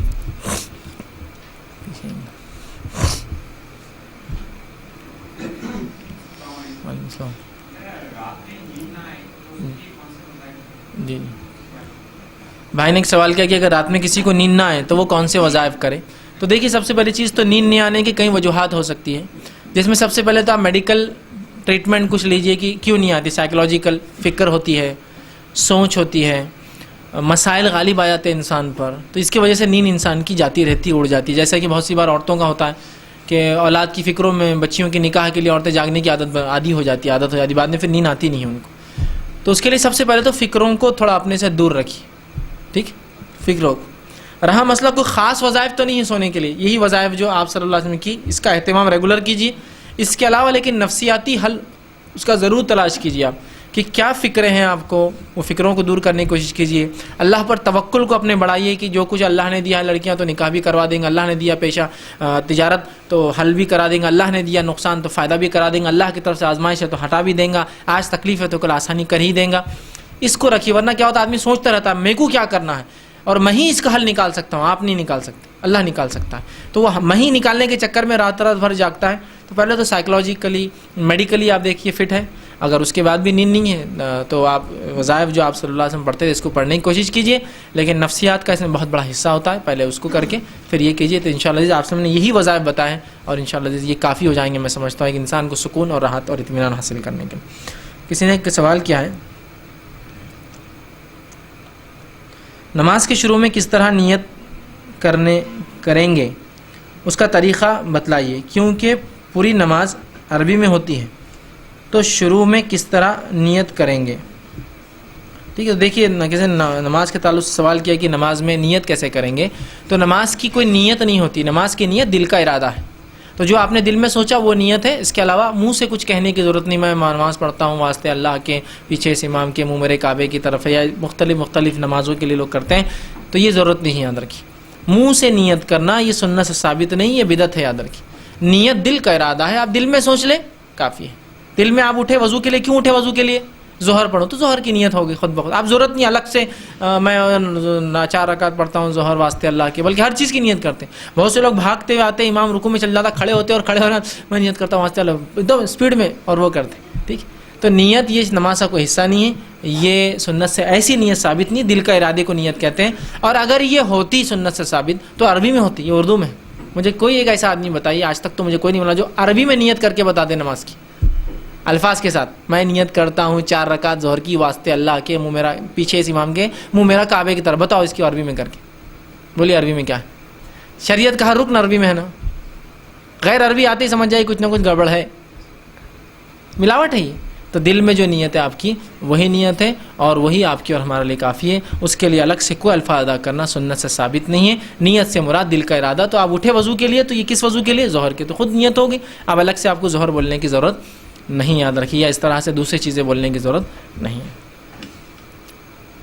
جی یہ پھر اس کے بعد سونا کتنا درست؟ جی آج کل تو زمانہ پہلے ایسا ہوتا تھا کہ لوگ سوتے نہیں تھے, جین نماز پڑھتے ہیں. جی جی ہمارے دہلی کے مسجد میں واقعہ مشہور ہے, جی امام صاحب کا انتقال ہوا تو جین نے اٹھا کے بنا دیا. جی جی جی جی جی.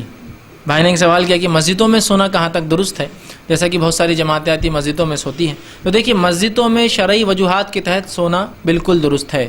جیسے کہ نبی اکرم صلی اللہ علیہ وسلم کے زمانے میں بہت سارے لوگ جن کو جنگوں میں قید پکڑا جاتا وہ مسجد میں رکھے جاتے تو وہ سوتے بھی تھے. اسی طرح آپ صلی اللہ علیہ وسلم کے اصحاب مسجد میں سوتے تھے. خود عمر ابن خطاب کی سیرت میں آتا ہے کہ ایک مرتبہ سفیر آپ سے ملنے آیا فارس کا, تو وہ لوگوں نے کہا آپ مسجد نبوی میں گئے تو آپ لیٹے تھے, تو آپ سو رہے تھے. تو شرعی عذر کے تحت, چونکہ خلیفہ وقت ہے, اب گھر پر تو ہر کسی کو آنا ممکن نہیں ہے, تو مسجد نبوی میں آپ وہیں بیٹھتے تھے, وہیں لیٹتے تھے, کیونکہ آپ کا آفس تھا. تو لہٰذا اگر دین کا علم سیکھنے سکھانے کے لیے یا کوئی ترتیب یا کیمپس ڈیزائن ہوتے ہیں جو کہ مسجد میں رکھے جاتے ہیں, اور افضل ہے مسجد میں رکھنا, اور وہاں ظاہر سے جب رہیں گے تو سوئیں گے بھی اور کھائیں گے پیئیں گے, تو وہ درست ہے. لیکن یوں ہی میرے گھر میں شادی, مسجد میں بڑا ہال ہے, مسجد کی بڑی جگہ وہاں کر دوں گا, نہیں, درست نہیں. وہ شرعی عذر نہیں ہے, وہ کوئی شرعی ضرورت نہیں ہے. تو لہٰذا شرعی ضرورتوں کے تحت مسجد میں رہا بھی جا سکتا ہے, سویا بھی جا سکتا ہے, بیٹھا بھی جا سکتا ہے, قیدیوں کو باندھا بھی جا سکتا ہے, فیصلے سنائے جا سکتے ہیں, امیر الخلیفہ حاکم وہاں رہ سکتا ہے, آرام کر سکتا ہے, بہت ساری چیزیں. کیوں تو مسجد ایکچولی ہمارا مرکز ہے اسلام کا, ہر چیز وہاں ہوتی تھی. لہٰذا یہ سب وہاں کام کیے جا سکتے ہیں, تو سونے میں بہرحال کوئی حرج نہیں رہا. بھائی نے دوسرا حصہ کہا کہ بہت سے لوگ عقیدہ رکھتے ہیں کہ مسجدوں میں رات میں نہیں سونا, اس لیے کہ جن نماز پڑھتے ہیں. تو دیکھیے جن فزیکلی ہمارے جیسے ان کو جگہ اور وہ نہیں لگتی, یاد رکھیے. جیسے ہم فزیکلی, ہم کو اگر میں انسان ہوں تو کچھ نہ کچھ جگہ میں آکیوپائی کروں گا, تو جن تو بالکل وہ ظاہر سی بات ہے ہمارے نظروں سے اوجھل ہے, اور ہم نہ پکڑ سکتے ہیں نہ سمجھ سکتے ہیں ان کی زندگیاں, کیفیتیں, حیتیں, حالتیں کیا ہے. تو لہٰذا ان کو ایسی مسجد میں کہیں بھی پڑھ سکتے ہو کوئی, لیکن بڑے عجیب عجیب عقیدے مشہور کر دیے لوگوں نے کہ جن آتا, جن پٹک دیتا, ایسا جن آیا, ویسا جن آیا.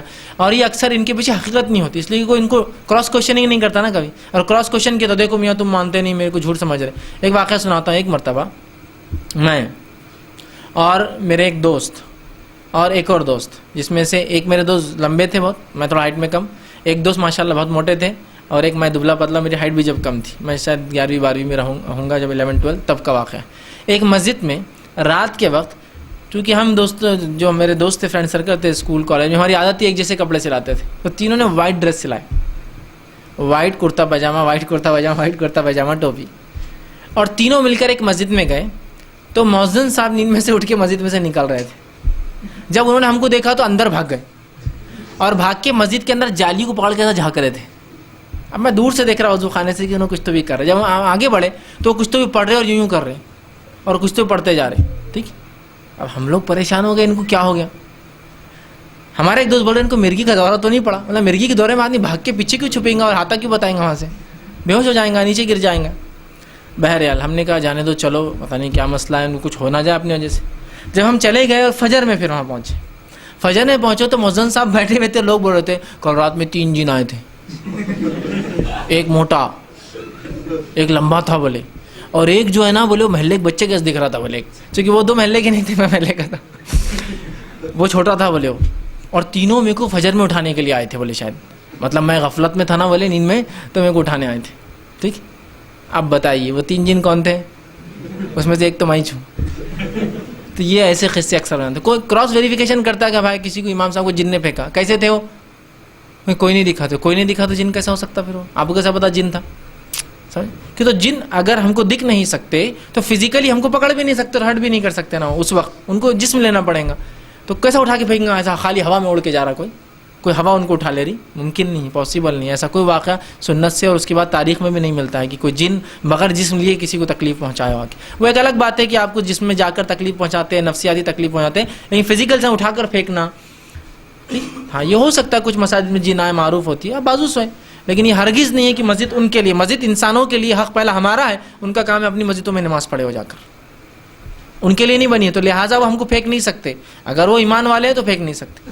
اب قصے تو ایسے مشہور ہے پھر لوگوں کے, کسی کوئی آ رہا صاحب, کسی کو اذان ہو رہی ہے اور جنوں کو نماز پڑھا دے رہا. ایک امام صاحب تھے مشہور, وہ بولتے تھے ایک بار بولے میں رات میں سویا, اذان ہوئی بولے, میں اٹھا بولے, لوگوں نے اٹھایا بولے چلو نماز کو, جب دیکھ رہا صاحب میں تو پورے سفید لوگ بولے, ادھر بھی سفید ادھر بھی سفید, نماز پڑھا دیا بولے میں نے.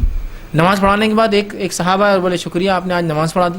جب میں نے دیکھا تو ان کی پلکیں پوری, یہ بولے یہ اور پلکیں پوری سفید بولے, اور اتنی بڑی یہ بھویں بولے کہ نیچے تک لٹک رہی, وہ پکچروں کا جن ہوں گا, وہ لٹک رہی, پلکیں تک سفید بولے, اتنے خوبصورت بولے, اتنے ہینڈسم بولے وہ شخص. پھر انہوں نے بولے شکریہ, میں سو گیا بولے. پھر 1 گھنٹے بعد آئے نا مؤذن صاحب, بولے فجر پڑھاؤ نا, بولے اٹھو.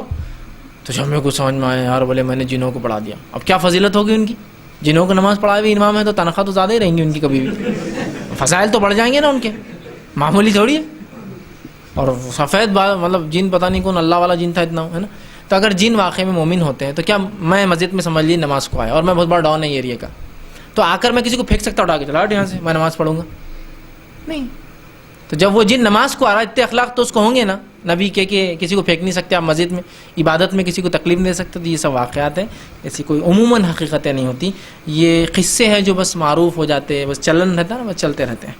کسی نے سوال کیا ہمیں کیسے پتہ چلے کہ ہمارے اعمال قبول ہو رہے ہیں یا نہیں ہو رہے ہیں. کسی نے اچھا سوال کیا. دیکھیے آپ کے اعمال قبول ہو رہے ہیں نہیں ہو رہے ہیں, ہمارے اعمال قبول ہو رہے ہیں نہیں ہو رہے ہیں, یہ تو اللہ ہی جانتا ہے, ہم پتہ نہیں لگا سکتے. ہاں ہم کچھ حد تک یقین اس بات پر کر سکتے ہیں کہ اگر ہمارے اعمال اللہ اور اس کے رسول صلی اللہ علیہ وسلم کے طریقے پر ہے, خالص نیت کے ساتھ, تو انشاءاللہ عزیز قبول ہو رہے ہوں گے.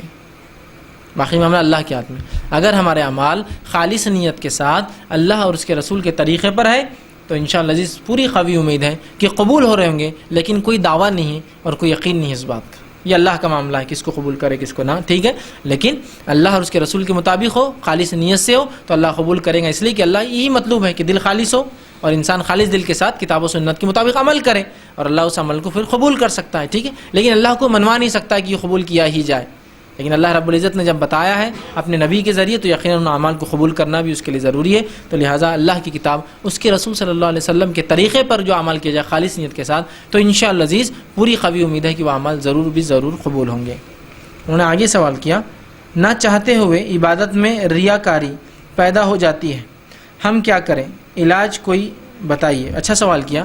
نہ چاہتے ہوئے جو ریا پیدا ہو جاتی ہے وہ شیطان کی طرف سے ہوتی ہے, اس پہ جائیے ہی مت, اس کے دھیان ہی مت دیجیے, اس لیے کہ اصل کام شروع کرتے وقت جو نیت تھی اس نیت پر اعتماد کیجیے آپ. جیسا کہ میں نے تقریر دینا شروع کی, میری پوری خالص نیت تھی کہ میں آپ کو اللہ کا دین بتاؤں. اب جب میں بتانا شروع کرتا ہوں, ٹھیک ہے, میرے ساتھ ہوتا ہے ایسا کبھی کبھار, تو جب بتانا شروع کرتا ہوں تو شیطان آتا ہے کہیں نہ کہیں, کیا دلائل لا یار تو نے, پوری پبلک خوش ہو گئی اس سے, ٹھیک. تو میں نے شروعات لیکن کس بنیاد پہ کی اپنی تقریر کی, اخلاص کی بنیاد پر. تو اب یہ ریا نہیں ہے, یہ شیطان میری عبادت جو خالص ہے اس کو خراب کرنے کے لیے مجھے ایسا بتلاتا ہے کہ تم ریا کر رہے ہو. اور بہت سے لوگوں کو ریا کر رہے ہو کے نام پر اس نے اعمال سے ہی دور کر دیا. یہ بات کا ہے. تو جب کوئی عمل کی آپ شروعات کر لیتے ہیں جو خالص نیت پر ہو جائے اور اس کے بعد یہ خیال آتا ہے کہ یہ ریا ہو رہا ہے, تو یہ شیطان کی طرف سے, رتی برابر بھی دھیان مت دیجیے اس پہ, رتی برابر اپنے اعمال کو کرتے جائیے, یہ شیطان کی طرف سے. ہاں جس کی آپ شروعات یہ کریں, جیسا کوئی آئے کہ فیس بک درس لینا, اور میں کہوں کہاں لینا, وہاں, ارے وہاں تو میں درس لوں گا جی, بتاتا ہوں میں کیا ہوں, بہت وہاں کی علماء ایسا کر, چلا آتا ہوں. تو اب میری شروعات کیا ہوئی, یہ میری شروعات درست نہیں ہوئی، خالص نیت سے نہیں ہوئی.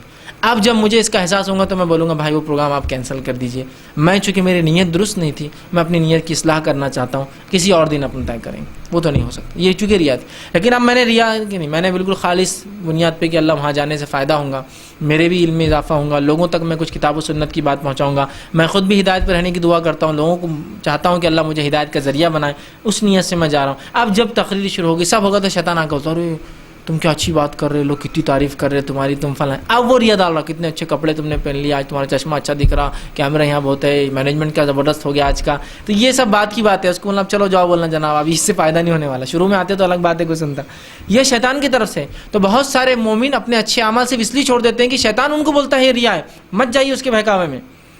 جب آپ نے کسی کام کو خالص اللہ کے لیے شروع کیا تو کوئی ریا نہیں ہے اس میں، اور اگر بیچ میں آ بھی جاتی ہے تو فوراً توبہ کر لیجئے.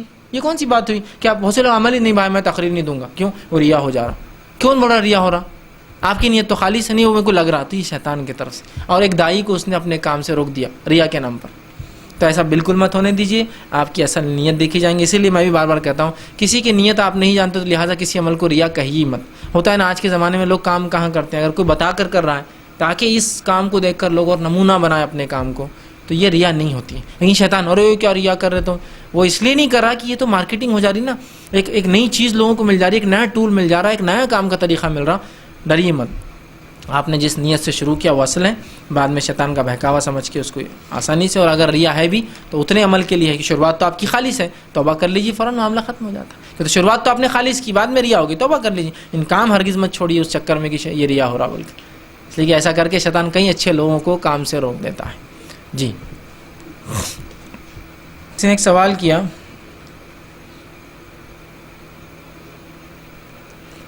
اکثر لوگ کہتے ہیں کہ قبلے کی اور پیر رکھ کر نہ سوئے، خاص کر کے حاملہ عورتیں، کیونکہ وہ گناہ ملتا ہے. ایسے کوئی گناہ کی کوئی روایت ثابت نہیں ہے، ایسا کوئی گناہ ملتا ہے ثابت نہیں ہے. بلکہ آپ اس نیت سے اگر کرتے ہیں کہ میرا چہرہ قبلے کی طرف رہے سوتے وقت بھی، تو بالکل کیجیے، افضل مانا جائے گا. ادھر کیا بول رہا ہوں میں، افضل مانا جائے گا، اس لیے کہ آپ سو بھی رہے تو آپ کا چہرہ قبلے کی طرف ہے. اور اس کے لیے ظاہر سی بات ہے منہ قبلے کی طرف کرنے کے لیے پیر قبلے کی طرف کرنا پڑتا ہے، تبھی جو ہمارا چہرہ قبلے کی طرف ہوتا ہے. تو اس میں کوئی گناہ نہیں کسی کے لیے بھی. کسی نے ایک سوال کیا، ہم بستری کے بعد حصن المسلم ہاتھ میں لے کر سونے کی دعا پڑھ سکتے ہیں یا پہلے پڑھ لینا چاہیے؟ تو دیکھیے سونے کی دعا تو ظاہر سی بات ہے سونے سے پہلے پڑھیں گے آپ، ٹھیک. تو ہم بستری اگر آپ نے کی اور آپ سونا چاہ رہے ہو تو آپ وہ پورے ذکر و اذکار جو سوتے وقت کرنا ہے وہ سب کر سکتے اسی حالت میں، اس لیے کہ وہ حفاظت کی دعائیں ہیں، آپ تلاوت قرآن کے لیے نہیں کر رہے ہیں. اور حفاظت کی دعاؤں کے لیے کوئی بھی آپ حالت میں رہے وہ پڑھ سکتے ہیں. جیسے کہ حیض والی عورت ہے، اب آپ سے رات میں پڑھتے ہو آیت الکرسی سوتے ہیں، آیت الکرسی پڑھ کر سوتے تو کیا وہ نہیں پڑھیں گی؟ بالکل پڑھیں گی. اس لیے کہ یہاں وہ آیت الکرسی تلاوت قرآن کی نیت سے نہیں، حفاظت کے لیے پڑھ رہی ہے اپنی. اس لیے کہ حدیث میں جب آیت الکرسی پڑھی جاتی ہے 2 فرشتے رات بھر حفاظت کرتے ہیں، تو لہٰذا اس آیت الکرسی کا پڑھنا اس کے لیے کوئی گناہ نہیں، بلکہ حفاظت کی دعا کی شکل میں. سورہ فلق سورہ ناس حفاظت کی دعاؤں کی شکل میں ہو جائیں گی. سورہ کافرون کفر کے رد کی شکل میں ہو جائیں گی کہ وہ رد کر رہی کفر کا سونے سے پہلے، ٹھیک ہے. تو لہٰذا آپ کسی بھی حالت میں رہے سونے سے پہلے آپ بالکل دعائیں پڑھ سکتے ہیں. لیکن جو انہوں نے کہا حصن المسلم کے ہاتھ میں لے کر پڑھے، تو بہرحال میں اس معاملے میں کہوں گا کہ وہ احتیاط کرے تو زیادہ بہتر ہے، خاص طور سے مرد. جہاں عورتوں کا مسئلہ ہے چونکہ ان کی ناپاکی لمبی ہوتی ہے تو وہ لے کوئی مسئلہ نہیں ہاتھ میں اور پڑھ لے، چونکہ اس میں آیتیں ہوتی ہیں اور غیر آیتیں بھی. لیکن جنوبی مرد کے لیے بہت تھوڑا وقفہ ہوتا ہے، تو لہٰذا وہ کوشش کرے کہیں لکھا ہوا ہو یا یاد کر لے. سونے جاگنے کی دعائیں بہت چھوٹی چھوٹی ہے، اور بہت سی تو ایسی جو آپ کو سب سورہ فلق سورہ ناس سورہ کافرون سورہ اخلاص آیت الکرسی، اسی طرح جو ہے سورہ فاتحہ ہے نا، کتنے آسان ہیں. اور آخری 2 آیتیں سب کو تقریباً یاد ہوتی ہیں، آمن الرسول بما انزل، نہیں ہو تو یاد کر لے، تو بہت چھوٹی مختصر ہے، ان کو یاد کر لے وہ زیادہ بہتر ہے. لیکن عورتوں کے لیے اگر ایسا مسئلہ ہو تو وہ حرج نہیں، اس لیے کہ ان کی ناپاکی لمبی ہوتی ہے اور لہٰذا یہ قرآن نہیں ہے، وہ دعاؤں کا مجموعہ لے لے. اگر مرد کو بھی لگتا ہے کہ بھائی اس کے بغیر چارہ نہیں یاد کرنے کا تو لے لے انشاءاللہ. چونکہ وہ پورا قرآن نہیں ہے، اس میں کچھ آیتیں ہو سکتی ہیں لیکن مکمل چونکہ قرآن نہیں، تو لہٰذا لے کر یاد کرنے کی حد تک یا دعاؤں کی حد تک لے کر پڑھنے میں انشاءاللہ عزیز کوئی حرج نہیں ہوگا. بھائی نے سوال ہے کہ نماز میں اگر دھیان بھٹک جائے تو کیا چیز پڑھے؟ تو نماز میں اگر کسی کا دھیان، پہلے تو دھیان لگانے کی کوشش کرے، اعوذ باللہ من الشیطان الرجیم پڑھ کر وہ جو ہے اپنے الٹے طرف جو ہے تھوکے، لعاب اس کا تھوڑا سا اس کا نکلے، اس کو تھوڑا سا تھوکے. لیکن میں بار بار کہتا ہوں کہ یہ کام آپ نہ کرے تو زیادہ اچھا ہے، اس لیے کہ یہاں سنت کا علم کسی کو نہیں ہے. وہ نماز میں شروع ہو جائیں گے بولیں گے تھوکرا بڑا نماز ہے میرے پہ، میری نماز تیرے نزدیک غلط ہے، میں اتنا حقیر ہوں، ٹھیک ہے. یہاں علم نہیں ہے لوگوں کو سنت کا، تو لہٰذا